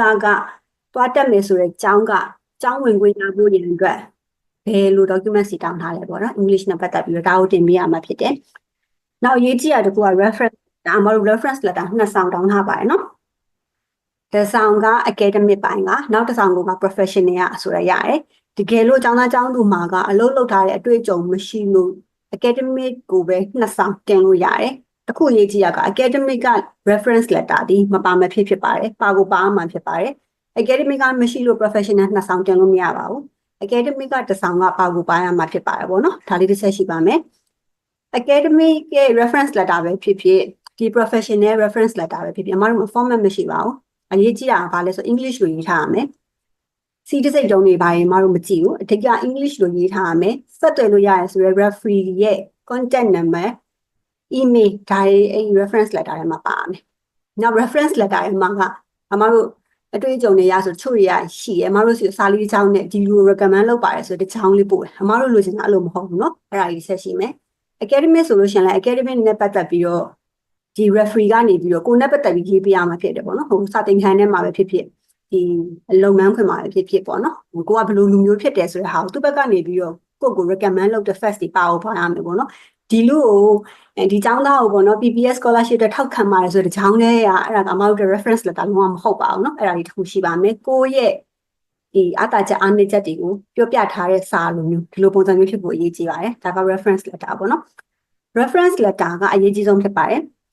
reference letter နှစ်ဆောင်ကိုအမားတို့ရဲ့ဒီ system ပေါ့နော်မေလ31ရက်နေ့ပိတ်ပြီဆိုတဲ့အချိန်မှာအမားတို့ရဲ့ system ထဲမှာတင်ထားရမှာဖြစ်တယ် reference letter မတင်ထားဘူးဆိုအမားတို့ဒီ application ကိုလုံးဝရှင်းဆက်ပြီးတော့မှမဟုတ်ပါဘူးเนาะ reference letter နှစ်ဆောင်ပါလို့ပါရမယ်ဖြစ်ပါတယ်ဒါလေးတစ်ချက်သတိထားပါ admission letter တွေမပါဘူးရတယ်နောက် IELTS အမှတ်တွေမပါဘူးရတယ်ကျန်တဲ့ documents တွေဘာမှမရှိနေဘူးရတယ်ဒီ reference letter နှစ်ဆောင်ကတော့ကျောင်းသားကျောင်းသူတွေတင်ထားရမှာဖြစ်ပါတယ်เนาะဒါလေးတစ်ချက်လောက်ပြောချင်ပါတယ် timeline တွေအတိုင်းတစ်ချက်လေးဆက်ပြီးတော့သွားပြပါပေါ့เนาะ okay ပါနောက်အမတို့က31ရက်နေ့ဆိုပိတ်သွားပြီးတော့ short list တွေပြောဖို့ရန်တော့ August ကျမှပေါ်လာတယ်ဒီကြားထဲမှာအမတို့ဘာမှလုပ်ပြီးလို့မရအောင်เนาะဘယ် application ကဘယ်ဆက်ရောက်နေပြီလဲ short list ပါလားအမတို့လုံးဝဖြည့်ပေးလို့မရပါဘူးအဲ့ဒီကာလရဲ့မှာကျောင်းသူကျောင်းသားတွေကဘာပြဿနာဖြစ်လာနိုင်လဲဆို admission letter ရဖို့ရတဲ့ပတ်စံသွင်းရမယ်လို့ကျောင်းကနေပြီးပတ်စံသွင်းခိုင်းနေပြီလို့ဒီကိစ္စတွေဖြစ်လာနိုင်တယ်ပေါ့နော်အမတို့အဲ့အချိန်မှာကျောင်းသားကျောင်းသူကိုပတ်စံသွင်းလိုက်ပါဘာလုပ်လိုက်ပါဆိုတဲ့ decision မျိုးအမတို့လုံးဝချပေးလို့မရဘူးအမတို့ဘက်ကဘယ်လိုမျိုးသော suggestion မျိုးကိုမှလုပ်ပေးလို့မရပါဘူးအဲ့ဒီကာလတွေမှာဖြစ်လာတဲ့ကိစ္စတွေအကုန်လုံးကိုကျောင်းသားကျောင်းသူဒီမိမိရဲ့ဒီအုပ်ထိန်းသူမိဘတွေနဲ့တိုင်ပင်ပြီးတော့လုပ်အောင်မှာဖြစ်တယ်ပေါ့နော် scholarship မရလဲကျောင်းသားကျောင်းတက်လိုက်မလားပေါ့နော်ဒီ studio ယူလိုက်မလားဆိုတဲ့ဟာမျိုးဒါတွေကကိုနဲ့ပတ်စံပေါ့နော်ကိုပတ်စံငွေကြေးတစ်စိတ်တစ်ပိုင်းကုညီပေးမယ်ဆိုတဲ့အုပ်ထိန်းသူနဲ့တိုင်ပင်ပြီးတော့စံပေးလိုက်မလားမပေးဘူးလားစောင့်ပါလားဘယ်လိုလုပ်မှာဒါတွေအကုန်လုံးဆုံးဖြတ်မှာဖြစ်တယ်အမတို့ဘက်ကနေပြီးတော့ပေးလိုက်ပါလို့မပေးလိုက်ပါနဲ့ဆိုတဲ့ဟာမျိုး August ပေါ့နော်ပြောရရင် September end of the September မတိုင်နေချင်းအမတို့မှာ final result မရမချင်းအမတို့မှာပြောပိုင်ခွင့်လုံးဝမရှိပါဘူးဒီကြားရဖြစ်သမျှဒီစားတွေအကုန်လုံးကိုကျောင်းတော့ကိုနှိမိနှိဒီမိဘတွေနဲ့တိုင်ပင်ပြီးတော့ပဲဆုံးဖြတ်မှာဖြစ်ပါတယ်ပေါ့နော်အမတို့ဘက်ကပေါင်းပြောပိုင်မှုမရှိပါဘူးလို့ဒါလေးဒီဆက်လောက်ပြောချင်ပါတယ်အမတို့ဒီကြားထဲမှာလည်း email တွေပို့ရပေါ့နော်ဟိုဟာဒီဟာပေါ့နော်အမတို့ email ကဒီ online ဆိုလို့ရှင်လဲဆရာစောတယောက်ပဲကင်နေတာပေါ့နော်အမတို့ဝန်ထမ်းအရင်နေပါတယ်အမတို့တချို့တော့ email တွေကိုအမတို့ auto reply နေနေပဲအမတို့ရှင်းတယ်ပေါ့နော်အမတို့ဘက်ကလုံးဝကြီးတခုခုဖြည့်ပေးဖို့လိုတယ်ထင်တယ်ဆိုတဲ့အပိုင်းမျိုးကြမှာအမတို့ဘက်ကဝင်ဖြည့်ပေးပါတယ် auto reply နေပဲကျောင်းသားကျောင်းတွေရမှာဖြစ်ပါတယ်ပေါ့နော်အဲ့တော့ဒီလိုမျိုးကိစ္စရပ်လေးရှိလာတဲ့ခါကျတော့အားလုံးကစိတ်ရှည်ပြီးတော့အမတို့ကိုစောင့်လို့ဖို့လိုပါလိမ့်မယ်အမတို့မှာ email တွေအများများပါတယ်ပေါ့နော်ဒါလေးလည်းကြိုပြီးတော့ပြထားကြပါမယ် okay ပါကျေးဇူးတင်ပါတယ်ဆိုတော့အမတို့ Q&A လေးသွားလိုက်မှမသိမကေကြီးတင်ပါတယ်ပေါ့နော်ဒါပေမဲ့အကြောင်းမျိုးကြောင့်တစ်ခုဖြစ်တယ်ဆိုရင်ဒီတော့ကျွန်တော်ပြောဒီ cover letter ပေါ့နော်ဒီ letter statement မှာထည့်ရေးပေးလို့ရပေါ့နော်အဲ့ဒီတစ်ချက် alright okay အဲ့ဆိုရင်ကျွန်တော်တို့ကတော့ဒီထိပဲပေါ့နော် stop sharing လုပ်ပါမယ် screen လေးသွားလိုက်ကြအောင်